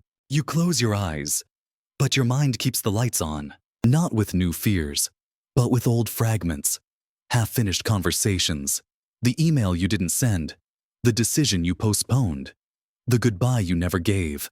They loop not loudly, but insistently. A whisper tugging the edge of your consciousness, refusing to dissolve. This isn't weakness. It's the Zeigarnik effect, a psychological principle discovered by Bluma Zeigarnik, a Russian psychologist who noticed that waiters remembered open tabs far better than closed ones. Once a task was complete, it vanished. But as long as it was unfinished, it lingered. The brain, it seems, doesn't like open loops. It holds on to them, rehearses them, rewinds and replays in the hopes of some kind of closure. You think about what you should have said. You imagine alternate endings. You rehearse apologies you'll never send. And you call it overthinking, but really, it's the mind's attempt to complete the cycle, to tie the knot, to close the tab. This is why undone tasks weigh heavier than completed ones, even if they're small. The unsent message, the book with one chapter left, the story with no final sentence. They hum, not with urgency, but with incompleteness. And this doesn't just apply to chores. It applies to emotions, too. Grief that never found expression, anger never spoken, love never confessed. They all live as loops. So what do we do with the unfinished? We give it shape. We write the letter even if we never send it. We say the goodbye in a whisper to the dark. We finish the sentence not for the other person, but for the part of us still holding it in the throat. Completion doesn't always come from outcome. Sometimes it comes from acknowledgement. The brain just wants to know that you've heard the loop, that you've named it, seen it, sat with it long enough to let it rest. Tonight, as you lie in the soft pause before dreams, notice what lingers. What thought keeps surfacing when the world gets quiet? And instead of pushing it away, ask, "What do you need from me?" Maybe it's a sentence. Maybe it's a single word. Maybe it's simply permission to be unfinished. Not everything has to resolve to be released. Some loops don't close, they fade. And in that fading, you find quiet. Not because the thought is done, but because it's been seen. Let your mind know it doesn't have to keep repeating. You're listening now. You're here. And even an unfinished song can bring peace if you hum the last note yourself. Someone once looked at you and saw more than you believed was there. They spoke gently, or maybe silently, with a gaze, with an invitation, with a kind of faith you didn't yet have in yourself. And something in you lifted. That is the quiet magic of the Pygmalion effect, the phenomenon where higher expectations lead to improved performance, not through pressure, but through belief. It was named after a Greek myth.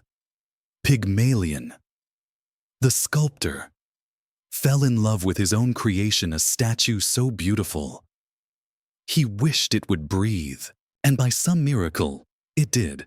But in psychology, it was Rosenthal and Jacobson who brought this to life in the classroom. In a famous study, teachers were told that certain students were expected to bloom academically that year. Those students were randomly chosen, but the results were real. They did better. They grew because their teachers believed in them and treated them as if they already were becoming. Subtle changes, more time given, more patience offered, more smiles, more questions asked. And those small acts became fuel, because we are not just shaped by our potential. We are shaped by the eyes that see it. Think about your life. The moments you felt small because someone saw you that way. And the moments you grew beyond yourself because someone didn't believe in your limits. When someone expects failure, you hesitate. When someone expects brilliance, you reach. This is not manipulation. It's mirroring. The soul leans toward what it is reflected as. This works inwardly too. When you expect more from yourself with kindness, not cruelty, you begin to rise. When you whisper, "I think I can," instead of course I can't, something shifts, not overnight, but directionally. Belief is a map you hand to your future self, and you don't have to believe fully. You only need to stop resisting the possibility that something beautiful might already be growing inside you. Tonight, as the shadows begin to soften, ask whose belief shaped me, and whose doubt still lingers. Then ask, what would I become if someone expected me to thrive? And what if that someone was you? Let yourself believe gently, not with pressure, but with presence. You don't need to prove anything. You only need to show up as someone already being sculpted by faith. Even stone can turn into warmth if held long enough by hopeful hands. Somewhere deep inside you, a quiet belief sits like a compass. It whispers, "The world happens to me," or "I shape what happens next." This hidden compass is called your locus of control, a psychological concept that describes where you believe the power in your life lives. Internal locus of control means you believe your choices matter. You take responsibility. You see mistakes as lessons. You see effort as something that shapes reality. External locus of control means you believe outcomes are shaped by luck, by other people, by fate, by systems you can't touch. Most of us carry both, a blend. Sometimes we feel in command, and other times, adrift. It's not about blame, it's about belief. When you have an internal locus, you're more likely to try again, to adapt, to grow from failure, to say, "I didn't choose what happened, but I choose what I do next." But when your locus is external, you wait, you hesitate, you don't apply, you don't ask. You say, "What's the point?" And sometimes you were taught that maybe your efforts were ignored, maybe your voice was silenced, maybe no matter how hard you tried, the world didn't bend. So you learned that trying doesn't matter. And slowly, the reins slipped from your hands. But here's the truth. Your locus of control can change. It's not fixed. It's not fate. It's a story, and you can rewrite it. Not with grand declarations. Not with toxic positivity. But with one small reclaiming at a time. You brush your teeth not because you control the universe, but because you choose. You go for a walk. Answer a message. Speak a truth, because in this moment, your hands are not empty. Even when the world feels wild, there is always a tiny thread you can pull. And each time you do, the story shifts. Tonight, as you soften into sleep, ask gently, where in my life have I given up the reins? And is it time to take them back? Not all at once, not in anger, but like a quiet rider relearning how to hold the leather with grace. You don't control everything. You're not meant to, but you are not powerless. You are the one who steers the breath, who chooses how to respond, who whispers, "I matter here." And that whisper might be the first step toward a new direction. So rest now, not as a passenger, but as a soul with soft hands reaching back for the reins.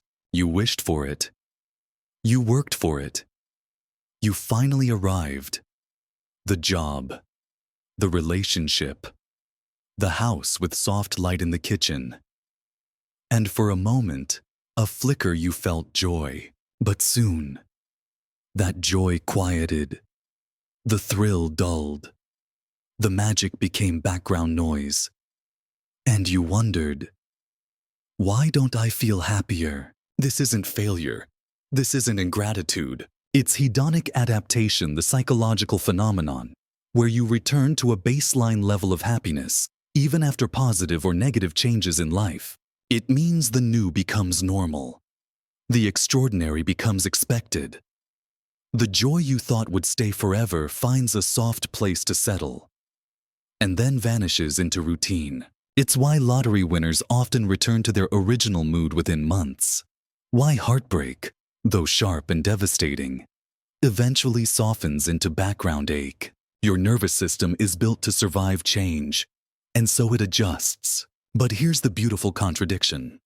If joy fades, it can also be renewed, not through bigger wins, not through more accumulation, but through awareness, gratitude, novelty, presence. These are the quiet tools that interrupt hedonic drift. When you stop to really taste your coffee, when you notice the sound of someone's voice and remember how you used to love it, when you stand at the window, watching rain slide down the glass, and realize you've seen this before, but never quite like this. Joy isn't lost. It's just waiting to be noticed again. Tonight, as you lie in the hush of memory, think of something you once longed for, something that's now part of your everyday. A friendship, a space, a freedom, and let yourself feel that flicker of first joy again. Because you're allowed to fall in love with the ordinary more than once. You're allowed to look at what you already have and see it not as default, but as miracle. Hedonic adaptation dulls wonder, but you can wake wonder up with breath, with slowness, with the sacred art of seeing clearly what you once only dreamed of. And that clarity is where joy lives. Still, always, waiting. You have a moment, a peak, a collapse, a victory so bright it fills your lungs with starlight, or a failure so deep you forget how to breathe. And then slowly, softly you return to the ordinary, to the quiet rhythm of socks and spoons and morning light on kitchen tiles. This quiet drift back from extreme to average is called regression to the mean, a statistical truth with emotional implications. It means that extreme moments, whether dazzling or devastating, are often followed by more average ones. Because life, like water, seeks a level, and your emotional tides are no different. When you feel unusually happy, you might fear it won't last. And often, it doesn't. But that isn't failure. It's balance. When you're caught in despair, it feels like a forever place. But statistically, the next moment is likely to be softer. Because nothing stays that sharp forever. This idea can be strangely comforting, even beautiful. It doesn't mean the highs are meaningless. It doesn't mean the lows are shallow. It means that experience is fluid, and your nervous system, though reactive, though sensitive, has a kind of rhythm that seeks center. Regression to the mean reminds us not to panic when things swing wildly, not to build permanent stories around temporary spikes. That test score that plummeted, that relationship that soared, that incredible day, that unbearable one. They are notes, but they are not the whole song. And this doesn't mean you shouldn't celebrate. It means you can celebrate without grasping. It means you can grieve without despairing. Because whether you're rising or falling, you are still moving, still returning, still recalibrating toward a center you forgot was home. Tonight, if you're aching for a high to last forever, or fearing that a low will never leave, whisper to yourself, this is a moment. This is a peak or a valley.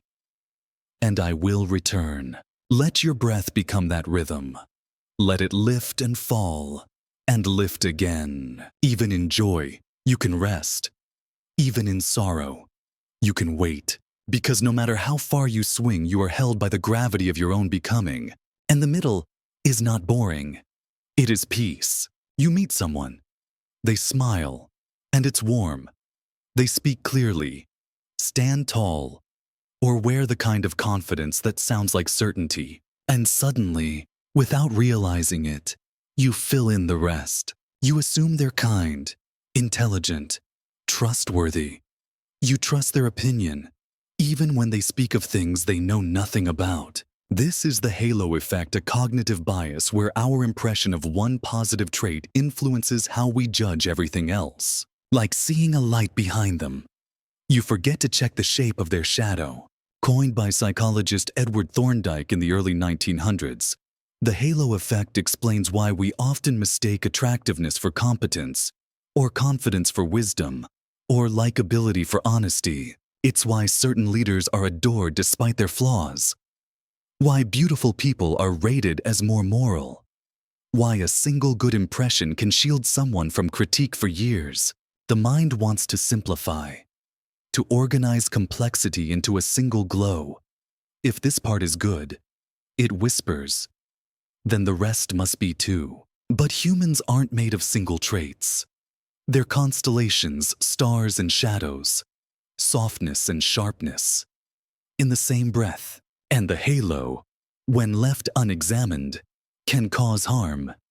It leads to misplaced trust, to overlooked red flags, to friendships that disappoint because you fell in love with a single trait. It happens internally too.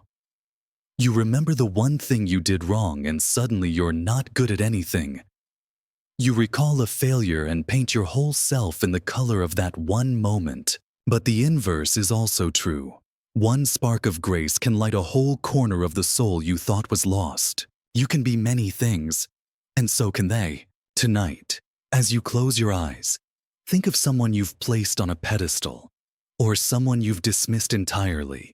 Ask, am I seeing the whole, or just the shine? And if you've cast a shadow on yourself for one mistake, one insecurity, one scar, ask, is that the whole truth?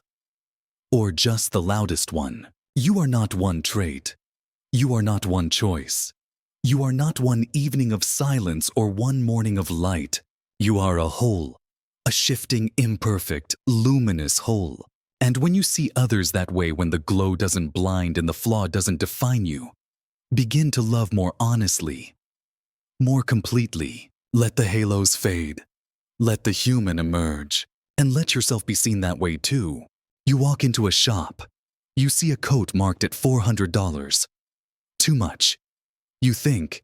Then you find another one for $200, and it suddenly feels like a bargain.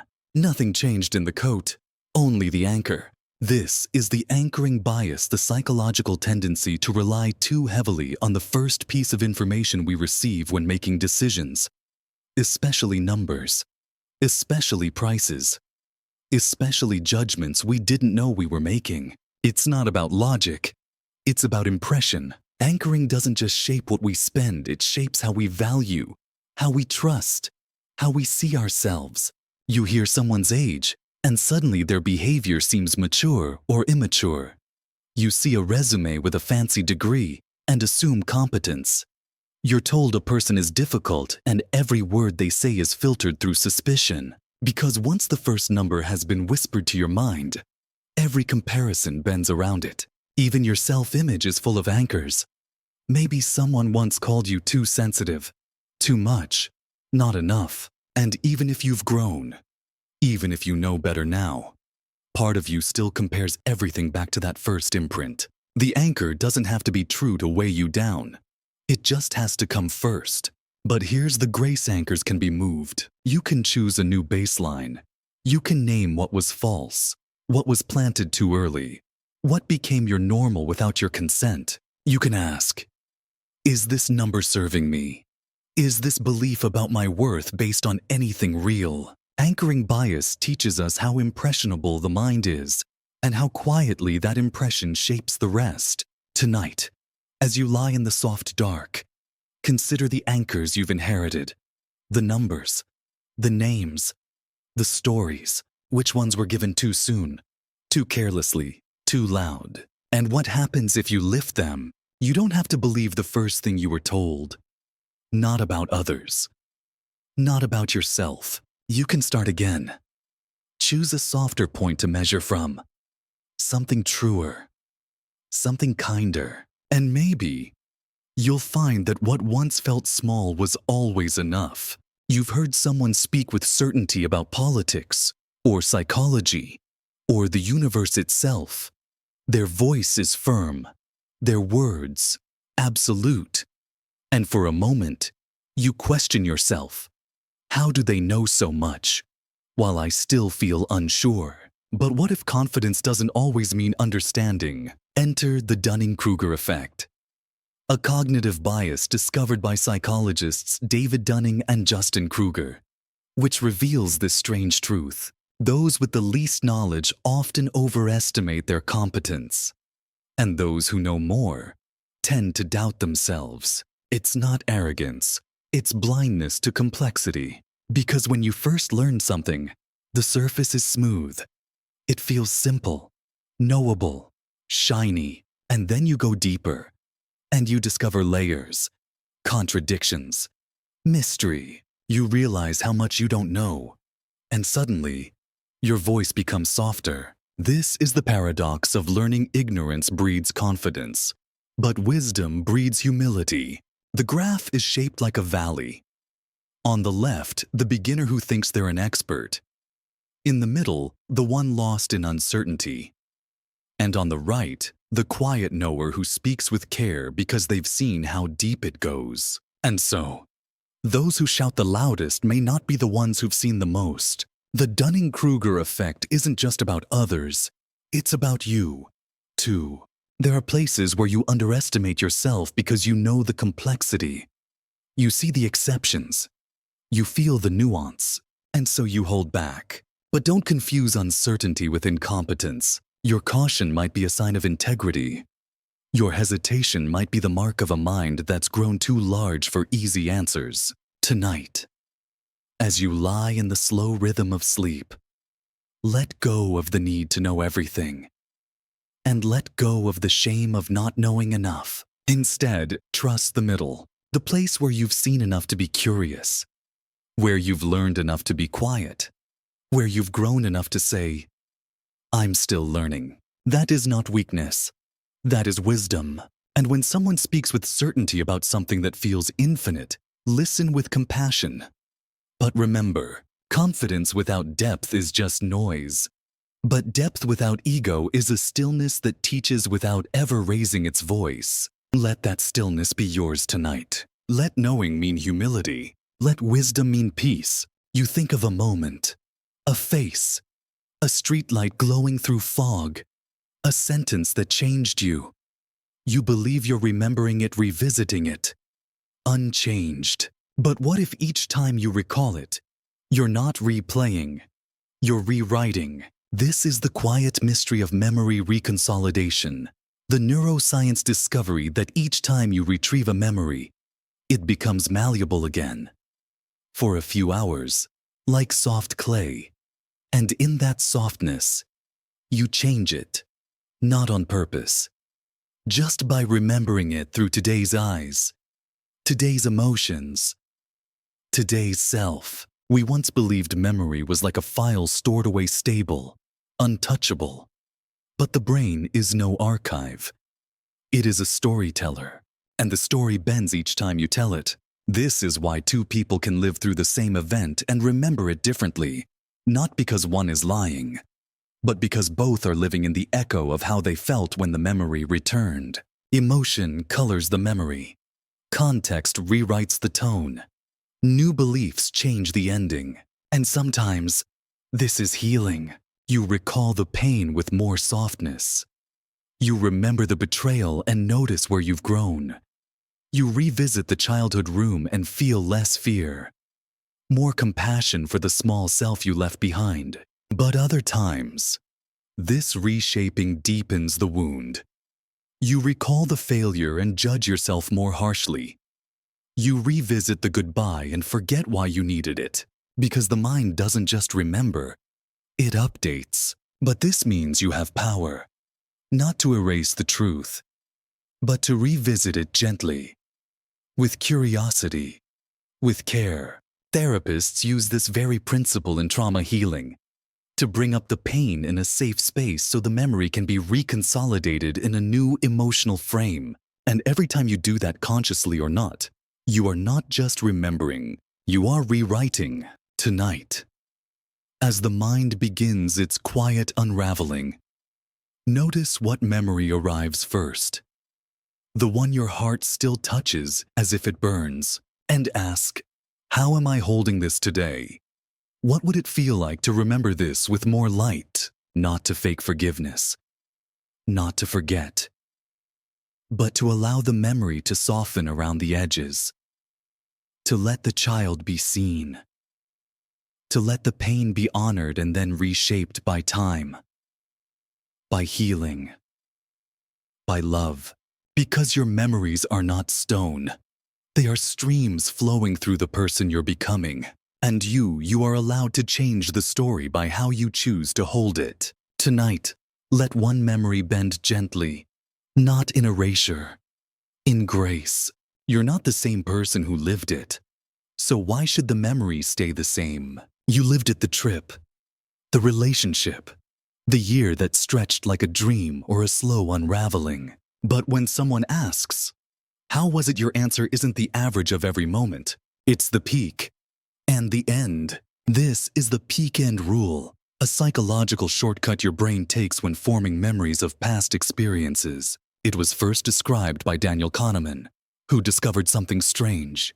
People don't remember events based on duration, but based on how intensely they felt at the high point and how it concluded. You don't remember each hour of the concert. You remember that one song that made your heart rise and how the lights faded at the end. You don't recall every argument. You remember the one sentence that broke the silence and the look on their face as they left. You don't remember how long you were in pain. You remember when it hurt the most and whether the final moment felt healing or hollow. This rule shapes your emotional memory. It decides what lingers, what softens, what haunts. And it teaches something quietly profound, that the way we end things matters. That closure isn't just for stories, it's for the soul. That how we say goodbye can rewrite how we remember the whole journey. But here's the gentle part. If endings hold such weight, you can offer new ones even now. You can revisit a friendship that ended in silence and say the words you never got to say. You can write the letter you never sent. You can change how the story feels by how you choose to close it. And you can shape your present too. If your day was rough, you don't need to fake joy. You just need to end softly. 5 quiet minutes. 1 warm sentence. A breath. A stretch. A whisper of kindness. Because how you end the day is how tomorrow will remember it. Tonight, as you rest beneath the soft hush of memory, let the ending soften. Let the peak moments shimmer and the closing moments quiet them. Say goodbye gently to the day, not to erase it, but to choose how it's held. You are the author of how it ends, and endings are what echo. Let this night end kindly. You look into someone's eyes, and something softens. A touch, a glance, a shared moment, and suddenly, you feel safe. But why? What makes one hand feel comforting and another feel like danger?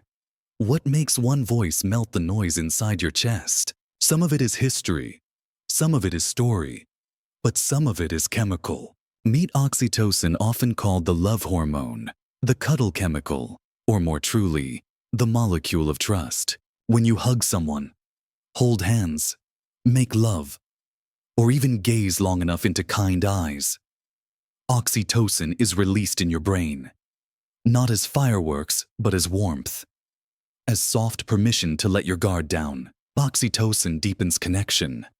It quiets fear. It says you're not alone. In evolutionary terms, this was vital. To raise children, to form tribes, to cooperate.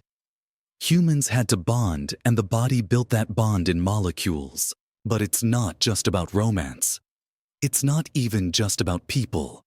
Oxytocin rises when you pet a dog, when someone holds the door, when a stranger offers kindness without agenda. Trust, then, is not only a choice, it is a state, a rhythm in the blood. And yet, the same molecule that bonds us can bias us. Oxytocin can increase empathy for those we call us, but not necessarily for them.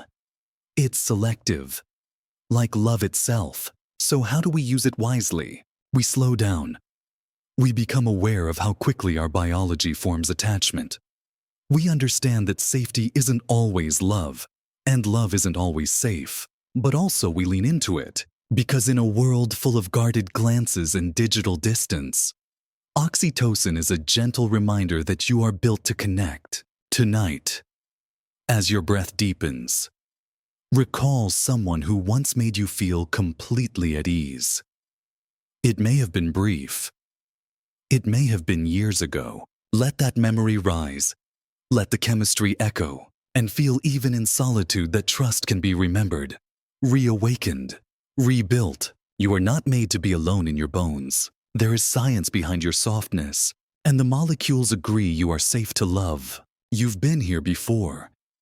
Back in section 41, we opened the curtain on the halo effect, that cognitive bias where one trait, a smile, a voice, a confidence casts its light over everything else. But now, let's walk further in, because this glow doesn't just color how you see others. It shapes how you attach, how you protect, how you project. Think of a person you admired so deeply that their flaws became fog soft, ignorable, even beautiful. They were charming, so you assumed they were kind. They were articulate, so you believed they were right. They said one loving thing, and you ignored the 100 ways they couldn't show up. Not because you're naive, because the brain is wired to simplify, to find patterns, to anchor meaning in the first warmth. And sometimes, you mistake attention for intimacy, power for wisdom, similarity for safety. The halo glows brightest when you're longing for light. But here's the quiet question. What happens when the glow fades? Do you feel betrayed? Or do you begin to see more clearly? Because underneath every halo is a whole human, flawed, contradictory, real. And the deepest intimacy isn't forged in perfection, but in the courage to look past the glow and stay. But the halo doesn't only affect how you see others, it affects how others see you. You once impressed someone, and now they think you're always strong, always smart, always okay. So you uphold it. You hide the days you crumble. You fear breaking the image they've cast around you like gold. But love built on illusion is not safe. The halo is a mirror. And sooner or later, you will need them to see the whole you, not just the shine. Tonight, as the night folds in, ask softly, who have I placed a halo on? And who have I allowed to place one on me? And most of all, what have I missed by seeing only the glow? You are not just one trait. You are a mosaic. And so is everyone you've loved. Let the light soften now. Let the outlines sharpen. Let the illusions fade into something deeper than ideal. Not worship, not projection, but truth. Someone cuts in line. They don't say thank you. They forget your name. They snap at a question, or walk away without explanation. And almost instantly, your mind offers a story. They're selfish. They're rude. They don't care. But what if the story is wrong? This is the fundamental attribution error, a common bias in psychology where we assume that someone's actions reflect their personality rather than the situation they're in. We think the driver is reckless instead of rushed to a hospital. We think the friend is cold instead of quietly grieving. We think the colleague is lazy instead of burning out behind the scenes. But here's the twist when we behave badly. We explain it with context. I was tired. I didn't mean it. It was a rough day. Yet when others falter, we explain it with character. They're just like that. The mind does this to simplify the world, to reduce uncertainty, to protect itself from ambiguity. But in doing so, We lose compassion. We turn people into categories. We forget that everyone, even the ones who frustrate us, is carrying something unseen. And here's the gentler truth: you've been misunderstood too. You've had a moment when your silence was called arrogance, your tears, manipulation, your boundary, cruelty. And it hurt not because they judged you, but because they never asked what was really happening beneath. So tonight, you're invited to slow the judgment, to interrupt the instinct, to leave a little more space between action and assumption. Ask, what might I be missing? What else could be true? And if you can't know, offer grace. This doesn't mean tolerating harm. It means holding curiosity where certainty wants to shout, because understanding doesn't always come from knowing. Sometimes, it comes from not rushing to define. Let others be more than their worst moment. Let yourself be too. And when in doubt, assume tenderness. Even if they're not acting kindly, it may be the day their world unraveled. And wouldn't you want someone to pause before labeling you? Tonight, as you fall into sleep, let your mind loosen its judgments. Let the tight stories soften. Let the unknown remain unknown without needing to turn it into enemy or truth. Sometimes, a person is not what they did. They are just someone trying to get through the day. Like you, you're doing nothing. Just sitting, staring, letting your mind wander like fog through a quiet field. And suddenly, you're in a memory, or a worry, or a dream you didn't mean to remember. You're rehearsing a conversation, reliving a mistake, or imagining a future that hasn't asked for your attention. This wandering is not laziness. It is the hum of something ancient inside you. It is your default mode network, a set of interconnected regions in the brain that activates when you are not focused on the outside world, when you are resting, daydreaming, remembering, planning, thinking about yourself or the people you love or the places you ache to be. It was once dismissed as mental drift, but neuroscientists now understand it is a profound system. The resting state of the conscious mind. It is where the self is stitched together, where identity is maintained, where your life story is quietly being rewritten with every breath. It helps you make sense of who you are, of where you've been, of what matters. But it's also where rumination lives, where sadness loops, where the brain builds prisons out of unspoken fears. Because the default mode network is not judgmental, it follows the emotion you feed it. So if you drift toward guilt, it spins you a story of regret. If you drift toward hope, it paints futures in golden light. But the key isn't to silence it. The key is to notice it, to steer it gently, to say, let's wander toward softness tonight. Let's revisit a memory where the air smelled like childhood. Let's imagine a future where I'm no longer afraid. Because when you rest, your brain is not idle. It is reorganizing, integrating, weaving your fragments into meaning. This is why stillness feels sacred. Why boredom births ideas. Why silence sometimes reveals the sentence you've needed for years. Tonight, as your breath settles into slowness, don't fear the wandering. Guide it, shape it, let it drift, but towards something kind. You don't have to chase focus. You only have to choose the tone of your inner voice. And if it wanders, let it be like a boat gently rocking on a dark lake beneath stars that remember your name. You are not lost. You are defaulting to your deeper self. Let the hum continue. Let the dream begin before sleep even finds you. You've been kind. To others, to those who stumbled, to those who hurt you, to those who never said thank you. You've offered grace to everyone but yourself. And yet, you remain the only person you must live with every hour of your life. This is why self-compassion matters not as a soft ideal, but as a psychological necessity. Psychologist Kristen Neff calls it the foundation of real healing. Not self-esteem, not confidence, but the ability to say, I am human, And I still deserve gentleness. Self-compassion means three things. First, mindfulness. To notice your pain without exaggerating it, without denying it. To sit beside your struggle without making it your name. Second, common humanity. To remember that imperfection is not personal, it's universal. That you're not broken, you're alive. And life is messy. Third, self-kindness. To speak to yourself not like a critic, but like a friend who would stay no matter how many times you fall apart. And yet you resist, because part of you believes that shame is productive, that punishment is discipline, that growth requires guilt. But the research says otherwise. Self-compassion isn't indulgence. It leads to more accountability, more resilience, more strength.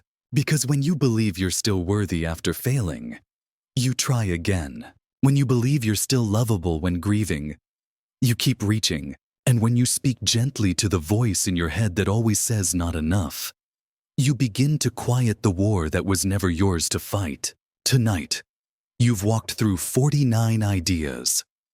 You've wandered through the mind's illusions, its wonders, its tangled beauty. But this final one is not about understanding more. It's about choosing love where you once chose distance. It's about wrapping a blanket around the parts of you that still flinch when spoken to. It's about whispering, I don't have to earn softness.